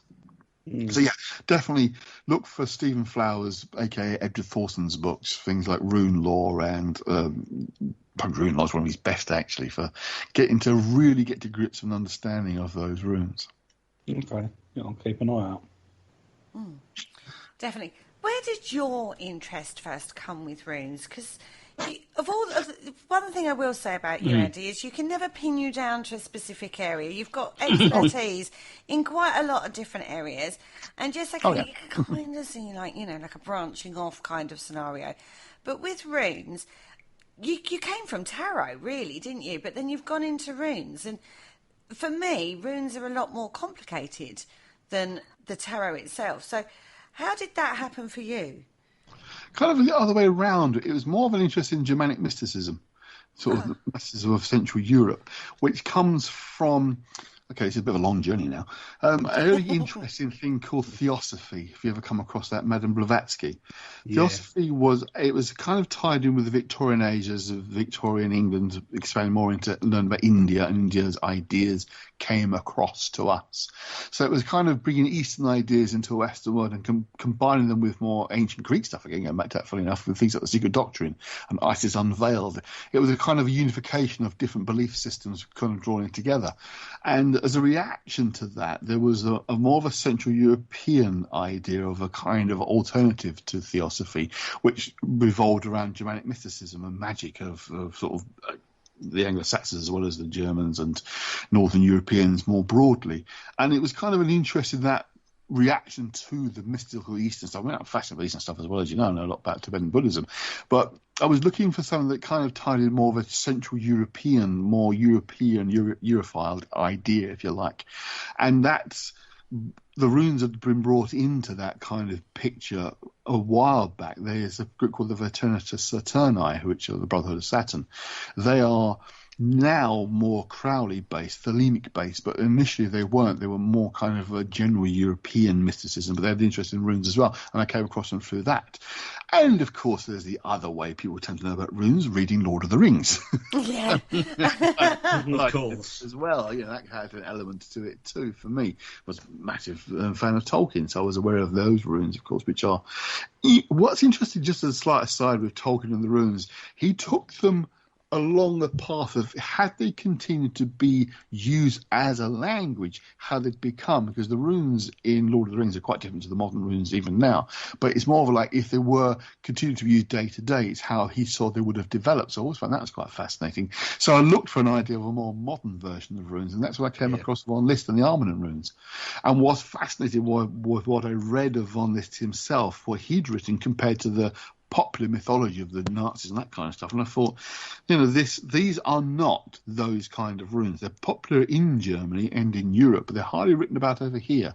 Indeed, the first edition of my rune book was the first book to exclusively dedicate to the Armenian Ruins and no other runes. It was the first time someone had done that, and that amazed me, to be honest with you. I really was surprised. Edward Thorson had written about Armenian Ruins, but they'd been as a part of books about runes more broadly, so they'd only featured as a part of his published works. I've since got to know the guy, and I've spoken to him a number of times, and his original PhD dissertation was actually on the Armenian Ruins and wanted to get it published, but because at that point, it's the 70s, there was still a strong dislike of them because of the supposed Nazi connotations, even though he said, in my writings, I made it clear there's a misconception here about the Armenian Ruins. Yeah. He still couldn't get it published and eventually gave up, rewrote part of it, and that was his first rune book that was published. So his book would have been on the Armenian Ruins, and he actually said, very nicely, I must admit, it is high time somebody actually did write about them properly, and I'm pleased you have done so. So that was quite nice. Yeah, very nice indeed. Paul? Yeah, and I've actually had a look for those books while you was talking. So they're in my account Amazon basket now. I did a nice little full circle as well, which really pleased me enormously. The first time he wrote about Armenian Ruins along with others was a book called Rune Might, and that's one of the first I read that talked about the Armenian Ruins, and I'm really fascinated by that. His second edition came out last year, and I mentioned in it. He was like, "Oh, excellent! Yay!" Oh, well, there you go. I was really honoured that he did that, because I thought, "Wow, this is the book. This is the book." I'm going to go back a bit. That really inspired me more than any other book, and now I'm mentioned in the second edition. So, like, wow, I'm really pleased with that. So. Yeah, I bet you are. So, Andy, do you have your own set of runes? Is the Pope Catholic? Of course you do. I've got 4 different sets. The one I've used most, of course, are my homemade Armenian Runes, because you can't buy those yet, but you will do. In conjunction with the book, Troy Books, my publisher, are hoping to bring out a set of Armenian Runes as well. Because at the moment, the only person I know is a guy in America who makes them. They are beautiful, but they're very expensive. And there's no kind of mass-produced, easy available version. I mean, you can adapt them quite easily. If you take a 24 set, you obviously get rid of a few because they're not in it, and you have to redraw a couple of them. So you can make Armenian Runes, because I say all but 2 of them are very similar to what you could buy in modern times. But I mean, mine are handmade from clay, and then painted the symbol. Is indented the symbol into it myself, and I painted it into it with very bright red ink, which looks like blood. So they. It does. If you are genuinely making your own, you can put a drop of your own blood into the paint mix. Is the idea. That's very Andy Mercerish. That is. It is very Andy Mercer. Yeah, I mean, you can't do it with tarot cards, so you can only do that with something like homemade runes. But they're commercially available. There's nothing wrong with those. There are ways in which you can, if you like, bless them, or you can empower them. And meditating on the symbol whilst holding the rune is one way of connecting yourself to them. I mean, again, something you briefly mentioned earlier on, Kerry, is that idea that, for me, things get used over a century for the same reason by thousands of people. It does imbue them with a certain power. I think a very real sense of connectedness that other people have also felt, and that's why I find I'm always interested in older magical stuff rather than modern stuff, because I think it always takes time to build in that kind of usage. A lot of modern occult writers produce what's called personal gnosis, which is their own magical systems, which is fine, probably works, but it doesn't have the weight of history behind it. That's why I find things like the old grimoires most fascinating. My next book is actually on ancient Jewish magic, so it's going back as far as you can go with sort of westernized magic, really, because I think if stuff's been used for a long period of time, it gives it power of its own because it's been used so much. Okay, so firstly, got 2 questions off the back of that. Firstly, when you've divined, if that's the right word, with the runes, what sort of information have you got or gleaned from them when you've done it? How have they affected work that you've done by divination? To be perfectly honest with you, it's been a long time since I've done any kind of divination. I tend to leave it to the fates these days. Let's see where the world's going to go. So my readings have tended to be for other people. I've tended to use them when I have done if someone's got a specific question. I'm looking for guidance on the question of what they should do with XYZ situation. I've tended to use the runes for a quick answer to something, and would go to tarot for more detailed exploration of something. But that's personal. I know professional tarot readers and professional rune readers would use one or the other, wouldn't mix the two at all. They'd be one or the other kind of person. And people produce powerful, detailed rune readings. And this guy I know in America does them quite a lot. But so for me, they've often been quite useful for a quick answer to a difficult particular situation that needs a quick resolution to. So, do I buy that book or that book? Let's see what the runes say. Oh, okay. So it's sometimes as simple as that. Yeah, I mean, it can be a way of helping you make your mind up. I think for me, again, it's like the tarot. It's tapping into something. There's kind of an energy that you're tapping into that can give you an idea of possibility. And say, I don't believe these things tell the future. None of them do. Tarot cards, runes, none of them tell the future. But they give you guidance towards what possible could happen if you continue on the path of what you're doing right now, where it could probably lead you.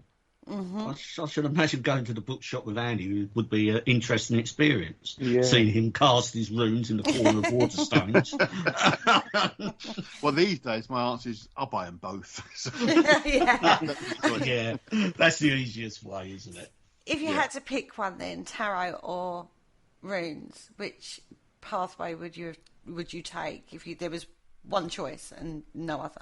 Difficult one to answer because it really does depend on what mood I'm in. You know, I can read with both quite happily at different times for different things. I like the complexity of mystery, and I think you tend to get a greater complexity of mystery with tarot than runes, because runes tend to be more straightforward. And I know there are friends of mine who are rune users who would be throwing things at me for saying that.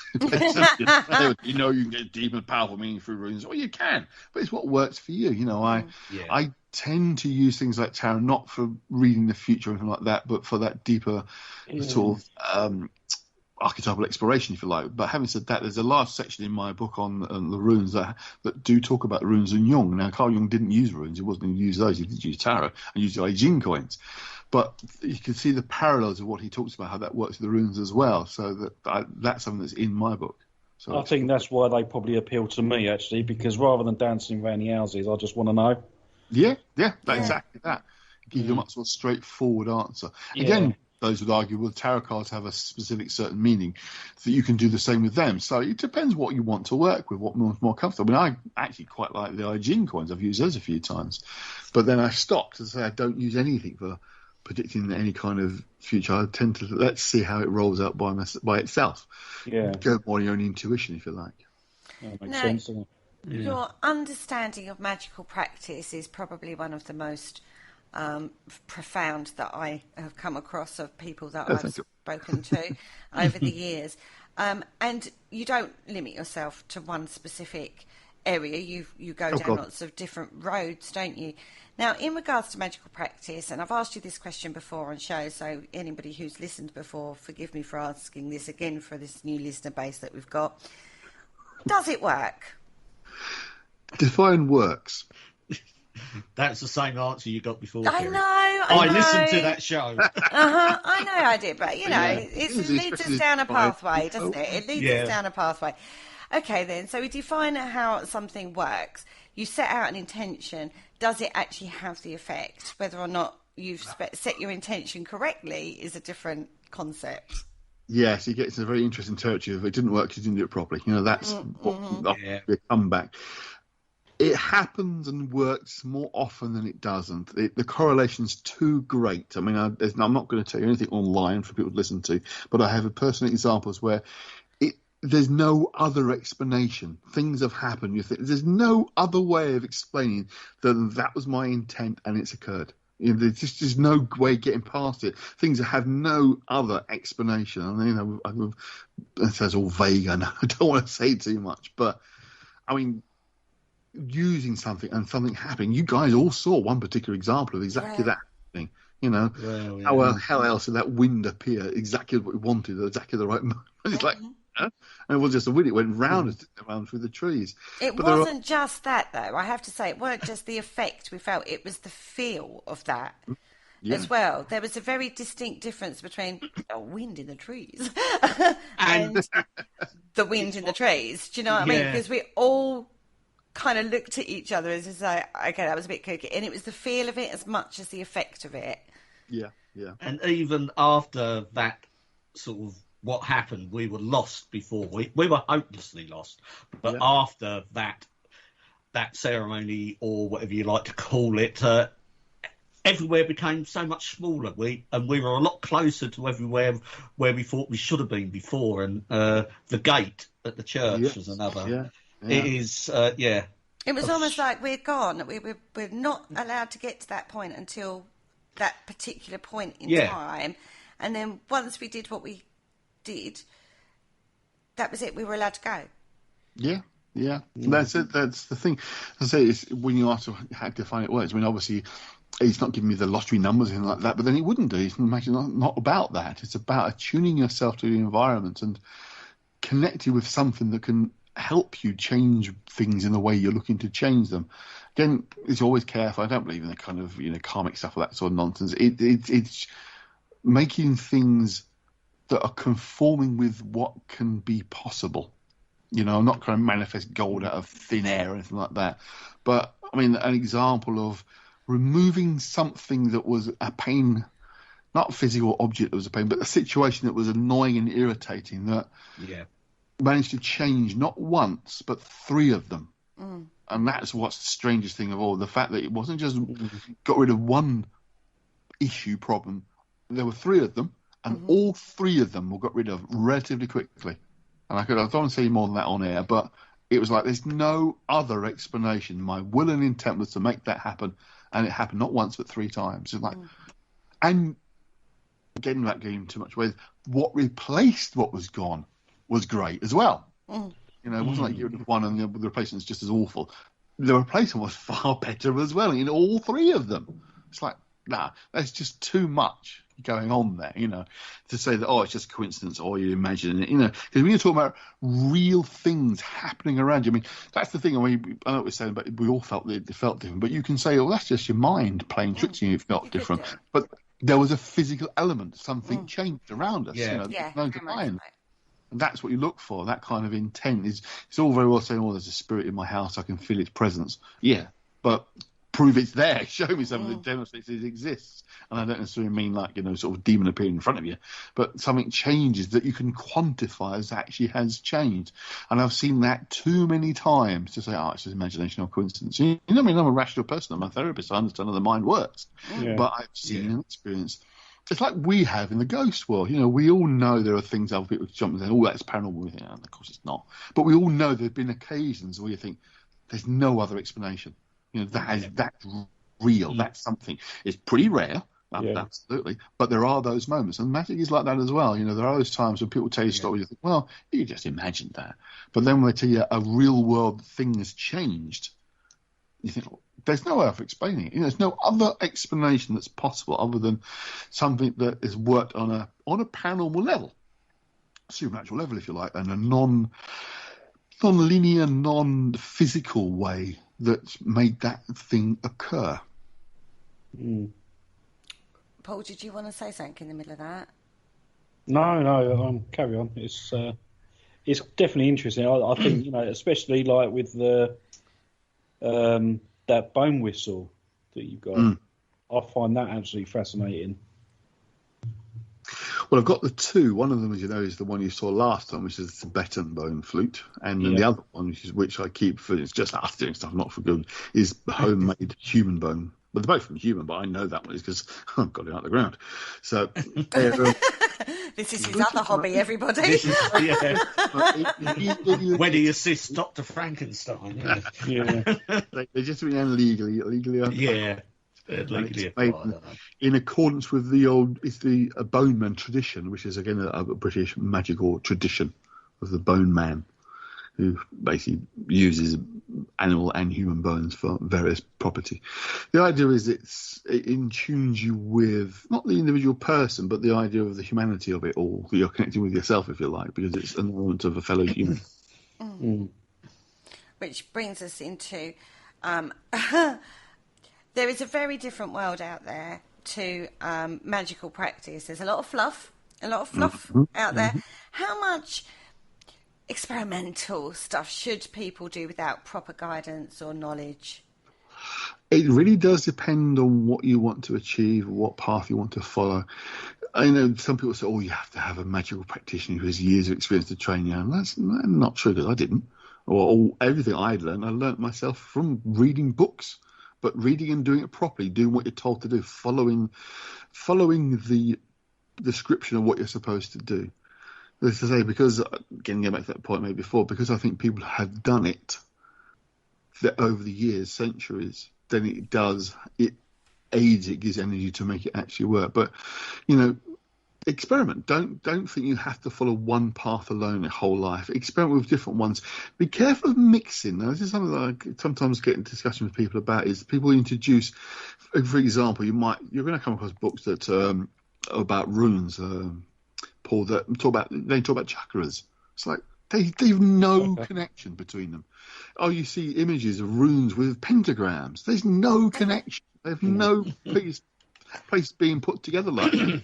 I'm an old-fashioned. I'm a purist in that respect. I don't like to see these things mixed up. But again, people do them and they claim it works. I think because obviously I know you and I know the experience that you've got with them. You know, I'd always come to you first and ask for your advice. Sure, yeah, always welcome. Just simply because I know that you know what you're talking about. You know the best people to learn from. That's why I messaged you about the runes before. Yeah, I mean, I always welcome anyone to ask you questions. If you find me on Facebook and want to ask questions, you're always welcome to. But that is the problem, as Kerry pointed out. There is an awful lot of fluff out there. There is so much drivel out there. It's frightening. People are making money. You know, basically they're producing books about the sort of nonsense they're then selling. They're making money out of them. That's what people do. You know, that's how they do it. But you know, it's getting to the pure stuff that is going to give you the best results. You have to find what works for you ultimately. You know, I have friends who follow magical paths. They have no interest in me at all, but I know they work for them and they've had amazing results from them because it attunes, it works with them. It's something that they can connect with, and it doesn't have to be something that's, you know, from their own culture, if you like. I mean, a good friend of mine, he knows a vast amount about voodoo practitioner, but he's as white as you, me. You know, it's not, doesn't connect with him in that respect, but bloody hell, does it work for him? Absolutely, it really does connect for him. My main interests, as you guys know, have been different ones over the years. I'm still more practical stuff. I tend to go to Icelandic stuff, which you guys know about, because I found that one works very quickly and very, very effectively because somehow it attunes with me. And funny enough, as an aside, I did those ancestry tests a little while ago, you know, the DNA things, and it came back I am predominantly sort of Northern European anyway, so there is that heritage there that connects to that stuff. There's no surprise, but yeah, I do have that connection. But I mean, I also have a fascination. I've made use a lot of Kabbalistic stuff, which comes from Judaism, proper Kabbalah, but with a capital K, the old real Kabbalah. But there's like modern versions of Kabbalah, with a C for Christian Kabbalah, or a Q for like occult Kabbalah, if you like, modern occult Kabbalah. But I find a greater connection with the original K, capital K Kabbalah from Jewish mysticism from the sort of the 10th, 11th century. So I felt a powerful connection with that, and there's no Judaism in me at all. My wife's Jewish, but that's beside the point. But, you know, I've been interested long before I met Mandy, and she is Jewish, and I know more about the mystical side of her faith than she does. Because I'm interested. I didn't get told about it. So you touched upon your interest in Icelandic magic now. Do you have a pair of the trousers they have in the Icelandic Witchcraft Museum? Can't find a size that would fit me, unfortunately. I'm rather large. It makes the size of the guy I need to borrow his skin to make my own necro pants, And there is such peaks there. I did come across this. Yeah, they are totally real. You have to hide a coin in the scrotum, and there's a runic Paul, inscription and a stave that has to be painted on the inside of the trousers, and then you can gain their strength and power and control over their And for those listening, the trousers are made from human skin. Oh my God. The Icelandic Witchcraft Museum's website, you can see a picture of it. And in fact, just Google necro pants and you'll see pictures of them. They are real. Necro pants. Now, there's a fashion statement if I've ever saw one in my life. Available now from Peacocks. That might be a line we have to go through. That's all I'm saying.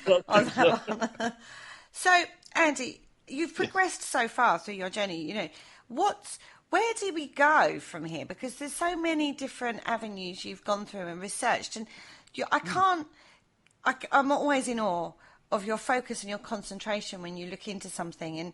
And I just wish I had a tenth of that, to be fair. I'm such a butterfly, you know me. But where does that come from, that focus and that? Is it just years of academia work with going through your, you know, learning to do your psychiatrist work and that sort of thing?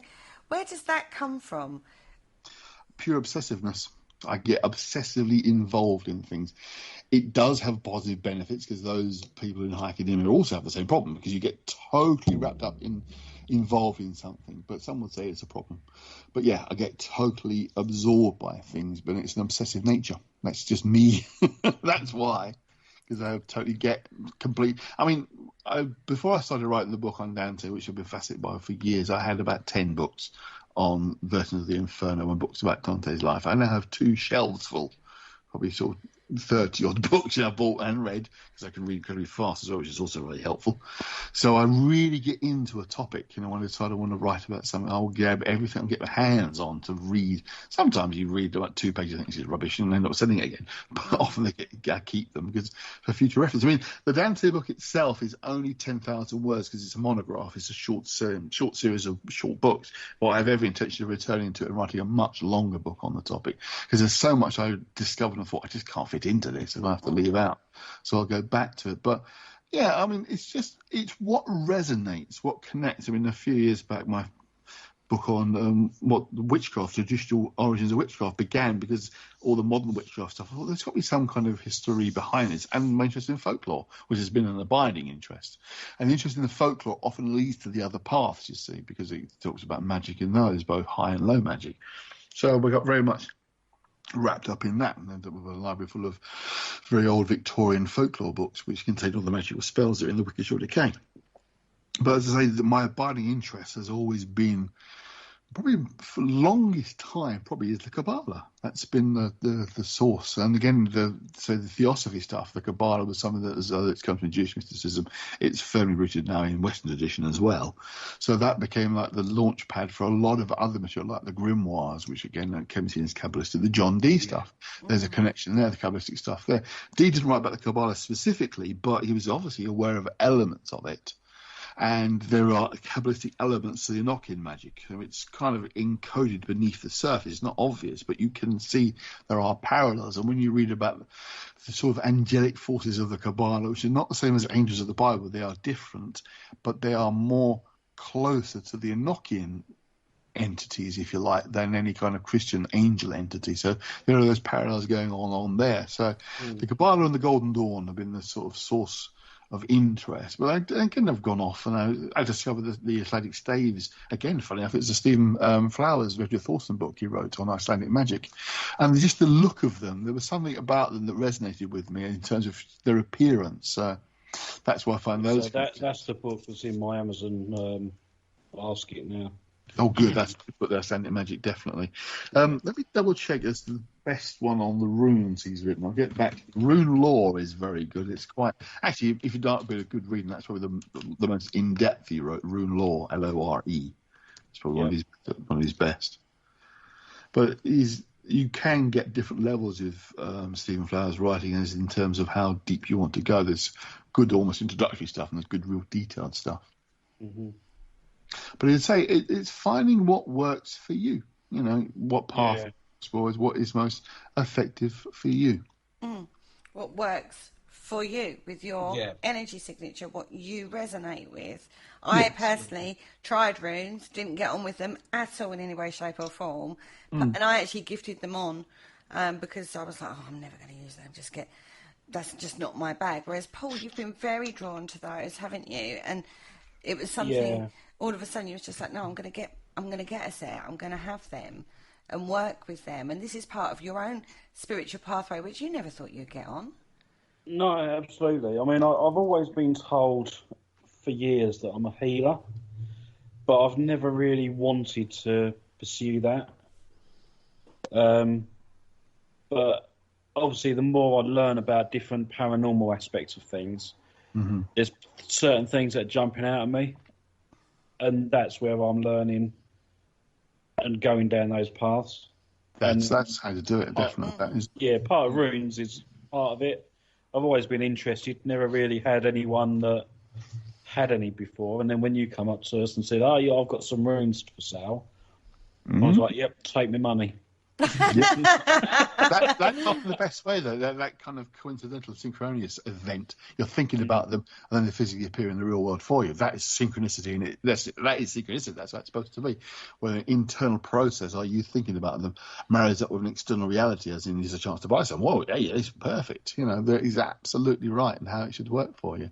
But as I say to people, explore. Experiment different paths, but don't mix them. That's the thing I always say to people. It's like, if you want to get into driving a truck, drive different kinds of trucks. You want to get into driving cars, drive different kinds of cars. You don't fancy motorbikes, try different motorbikes. But, don't try a free-wheel car or a free-wheel motorbike. You know what I mean? It doesn't work. Don't blend them. try the paths themselves and see if they lead you to where you want to go. But interesting, Kerry, what you said there is, again, some people would argue against this, but a lot of people would say that there's quite a strong masculine energy to runes rather than a feminine energy. So it tends to be more men drawn to runes than women. And I think, again, because they used to be used a lot in things like swords and shields and combat, those kind of scenarios, that they were magically encharged onto swords and weaponry. That's maybe why there's more of a masculine energy to them. And don't get me wrong, I know very good female practitioners who use runes, certainly, but in my experience, it tends to be more of a male thing, whereas the tarot tends to be both. It's almost equally spread across the two. It's like with runes. I mean, most people would probably think of the Vikings, wouldn't they, when they think of runes, and as you say, on their sort of battle dress and shields and stuff like that. I mean, it is certainly very interesting, and I think, and as you said, Andy, they do appear masculine, Yeah, there's definitely that vibe to them. It's probably almost I hate saying almost unique, because there's things almost unique. If it's unique or it's not unique, but it's, as far as I'm aware, it is very unusual for a magical practice to be more specifically towards one gender over another. And that's an example of that's quite unusual. Can we just clarify that when we talk about masculine and feminine, it's not gender, it's trait. Because people get that confused. They think it's a male thing and a female thing, and it's not. It's a trait thing. It's not energy, gender. Right. I mean, it's open to use by anybody. I mean, obviously, if you feel that connection, regardless. But it's probably the only one that's got that kind of bias, shall we say. Tends to appeal more to men than women. I didn't get on with them at all. I didn't. No. Couldn't wrap my head around them at all in any way, shape or form. They were very complicated. I found them very complicated, and yet you said, I know, right? And yet you find them a very simple yes or kind of no kind of thing. But no, I found them very complicated. I didn't like them at all. Totally didn't resonate with me at all. I don't know, actually. Like when we talk about, it'd be interesting. Oh, the ancestry thing's quite interesting. I find that fascinating, how the things you get drawn to in this incarnation, shall we say, and you've got DNA resonances within your physicality that indicate that area. And you're drawn to that. I find that side of things fascinating. Does that indicate past life? I don't know. I'm not a big believer in the past life itself. As you know, mine, again, is more of a drawing from the unconscious that gives the impression of being your individual past life, whereas there's been a life of existence prior to this one, but it's not like you having lived before. There is a connection there. I don't know. Because you've had the DNA in you that comes from that area of the world, it's not a case of past life. It's more of a case of that's where your ancestors come from. Ancestral link, We have to be careful here, because that sometimes leads down a path that says only certain races can use certain kinds of magic, and that's raving nonsense. But you can be drawn to something because there's an ancestral connection, and that's okay, but it's not exclusive to anybody. I know black people who use runes, absolutely no problem at all. I've met this guy I know really well who's from Iran, who's a runic devotee, very much so, and he's Iranian. There's no real history of runes in Iran. I mean, there are runic symbols around the world that you could classify where there's been, but he's really into them. So, so my friend who's very much into voodoo, and he's as white as Christmas, he's no black there whatsoever. It doesn't matter. It works for him. I think because if you take it to that level of the collective unconscious, we're all one mind connected anyway, regardless of what colour your skin is, and you might be drawn to one area more than another area. But it was interesting that I said predominantly Northern European, which wasn't surprised given how I looked. But there was that connection was there. But again, as I say, I have a fascination with the Kabbalah. I feel a real connection to the Kabbalah, and I'm not Jewish at all. And yet, so years after getting into it, I'm married to a woman who's Jewish. So, it's interesting how that can work out. But you can be potentially drawn towards something because you feel a resonance with your ancestry. That's fine, yeah. I just find that side of it fascinating. It's crazy, isn't it? Of all the things that you've come across and things you've researched, what's the one thing that you researched and then dismissed and was like, nah, I can't? Like me with runes, it was like, nah, it's blah, and didn't resonate with it at all. What have you come across in all your learnings that you've kind of done that with? Astrology. I have no time for astrology. Yeah, I can understand that one as well. Yeah. Oh dear. Mars has just gone into retrograde as well. Don't even start. Don't even start with that. With astrology is it's fatalist. It's like you can't change. This is going to happen because the stars say it's going to happen. I don't believe in fate at all. I think you create your own. What you do leads to things happening. Not even in a karmic sense. Just you are finding a way. There's no future that's there laid out before you. It's just what the hell happens next. And the whole ethos of astrology is that things are preordained. It's in the stars, if you like, due to their movements. I don't believe that at all. And it's never resonated with me. I've tried looking at astrology. It just doesn't do anything for me. Oh, I can understand that one Yeah, too. no, I've often thought that, because especially with the, I've got an issue with the star signs of people, because my point is that their life started 9 months before being born. Yeah. So I think that star signs should be 9 months earlier.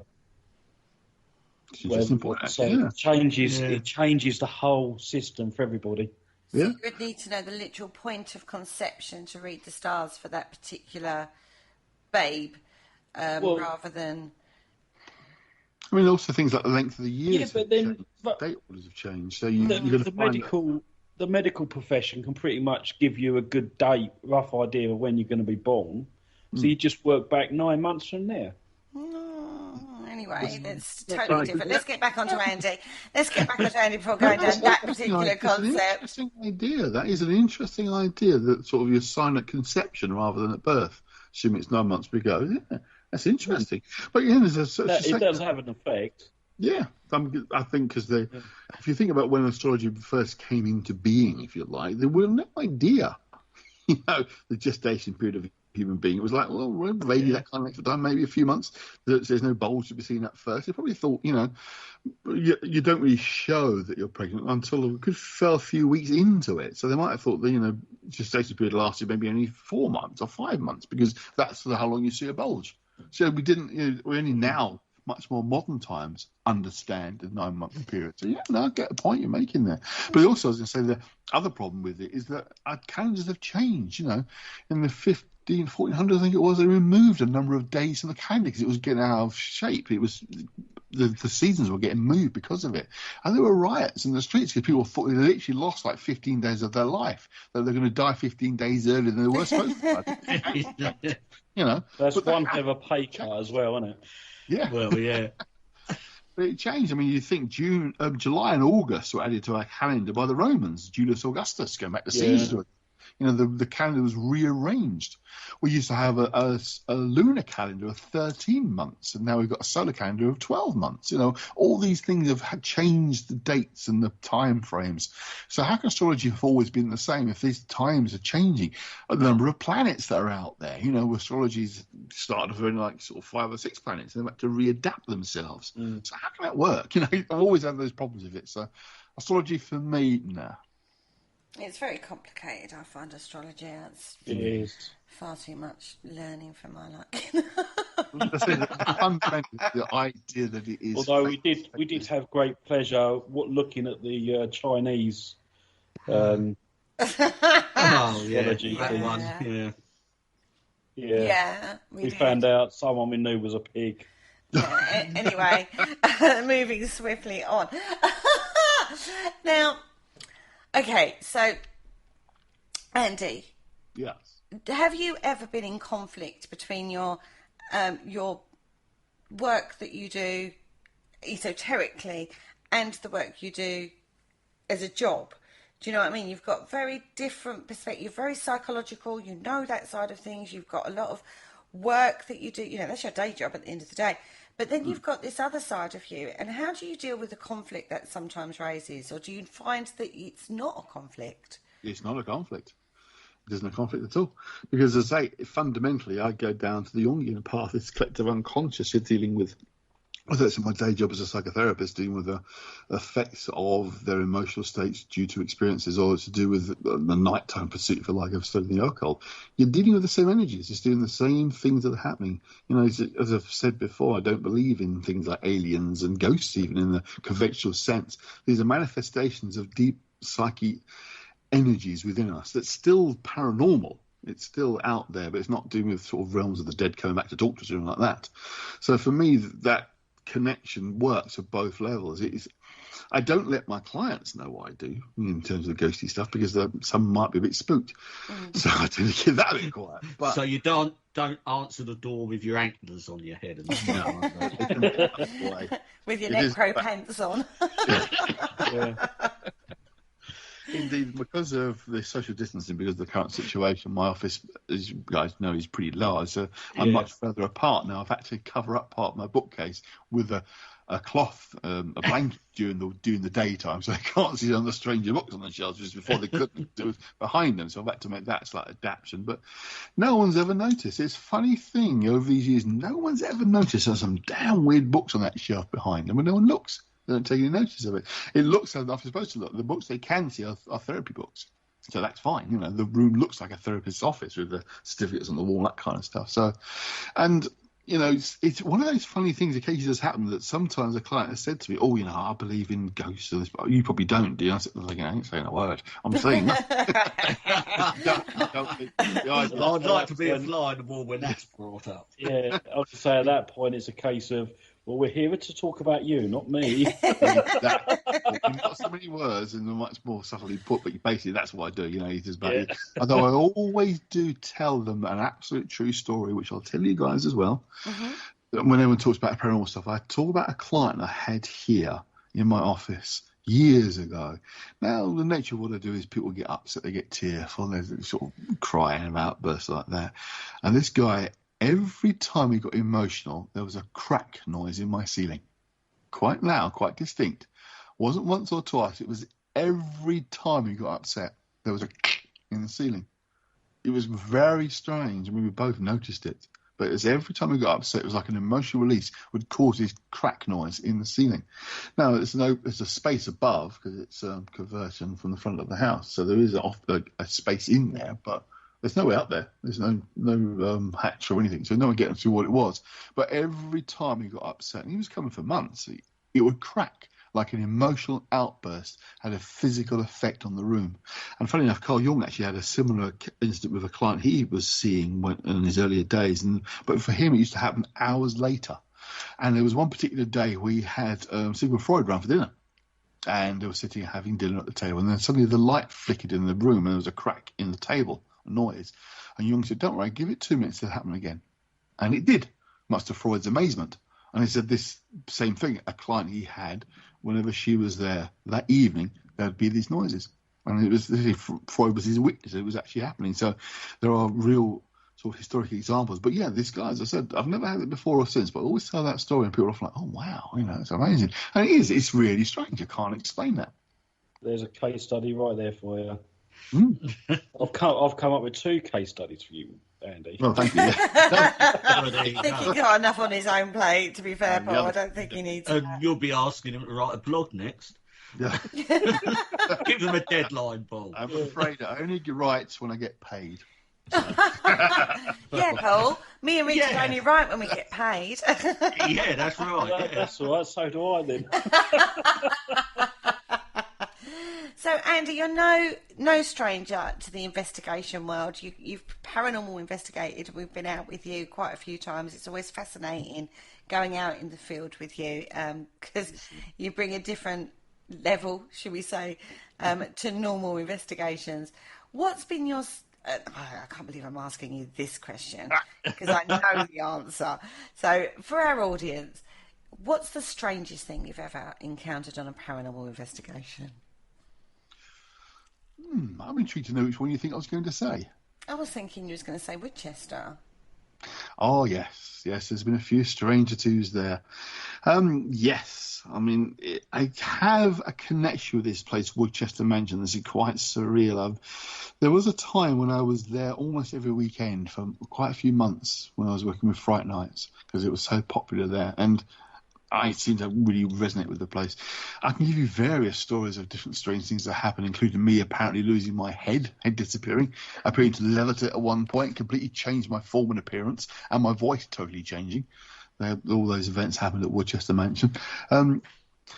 Possibly one of the strangest and most enjoyable stories I often tell of Woodchester Mansion was we used to meet at a pub just down the road from the mansion. Now, the mansion itself, for the audience, is a Victorian building site. It was a Victorian house that was never finished. The guy who was having it built basically ran out of money and it was left derelict, half finished. It was now run by the Woodchester Mansion Trust, and it opens up at night for ghost investigations. Now, of course, the building itself was never lived in because it was never finished, but it's on the site of the two previous buildings, Spring House, which was large, and a little, like a forest hut, basically, that was on the site before that. So there've been buildings there previously. So ghosts that are present in the building are probably from the previous building. On this particular night, myself and the host of the event met the guys in the pub. Now, some people obviously had never been before, didn't know who we were. And we were sitting at this table with this woman, and she was just talking about looking forward to the night. She said her husband's with her because basically he's the driver, but he's not really interested in this kind of stuff. And he said to me, yeah, it's like nonsense. And later on that evening, when we got down to the mansion, I was obviously one of the hosts. He was a bit embarrassed. He was kind of, oh, I shouldn't have said that to you. I said, don't worry, people come along because they come with the partners. They're not really believers in anything, but they come along because they sort of give them a lift or whatever.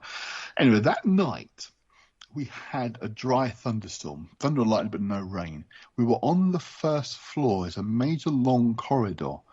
And in every flash of lightning, lights were off. There's about 25 of us there.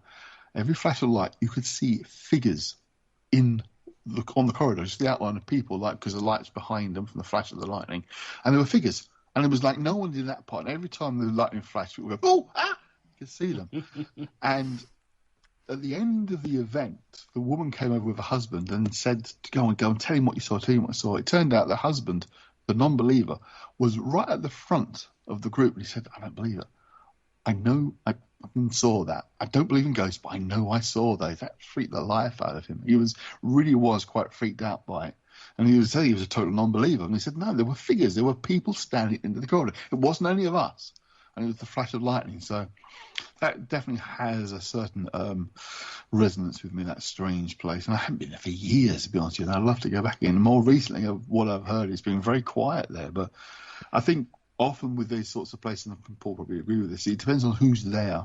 And it makes a big difference as to how active a place is. If your group that you're with are really up for it, then they give the vibe and the energy for these things to actually work. If there's flat as a bank and not interested, not a lot ever happens.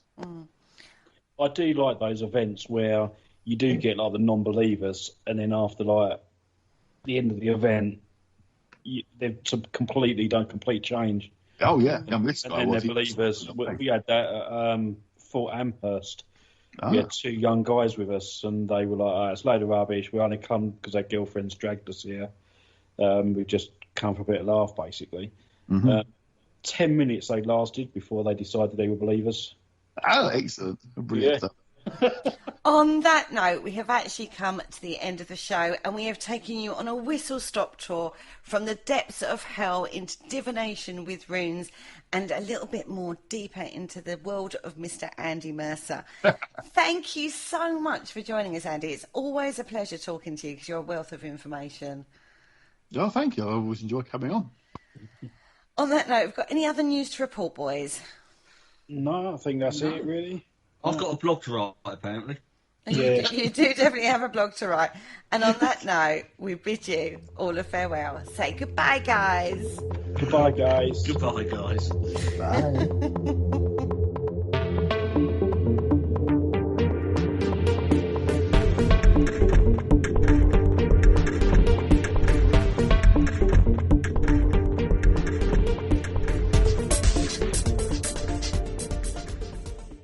For businesses around the world, today isn't a restart, it's a rethink. That's why they're partnering with IBM. Retailers are keeping their systems up as millions of orders move online. Call centers are using IBM Watson to manage customer questions with AI. And solutions built on the IBM cloud are helping patients receive trusted information. Today we're rethinking how business moves forwards. Let's put smart to work. Visit ibm.com/smart/UK to learn more. At Ring, we reinvented the doorbell. And now we're changing the way you look at whole home protection with Ring security cameras. Wait, Ring does cameras too? That's right. And they're so versatile, you can put them inside or outside, wherever you need them most. Handy. Ring cameras let you see, hear, and speak to anyone inside or outside your home. And you can control them all from the Ring app to keep you and your family connected and protected. Now that is smart. Ring. Smart security made simple. Learn more at ring.com.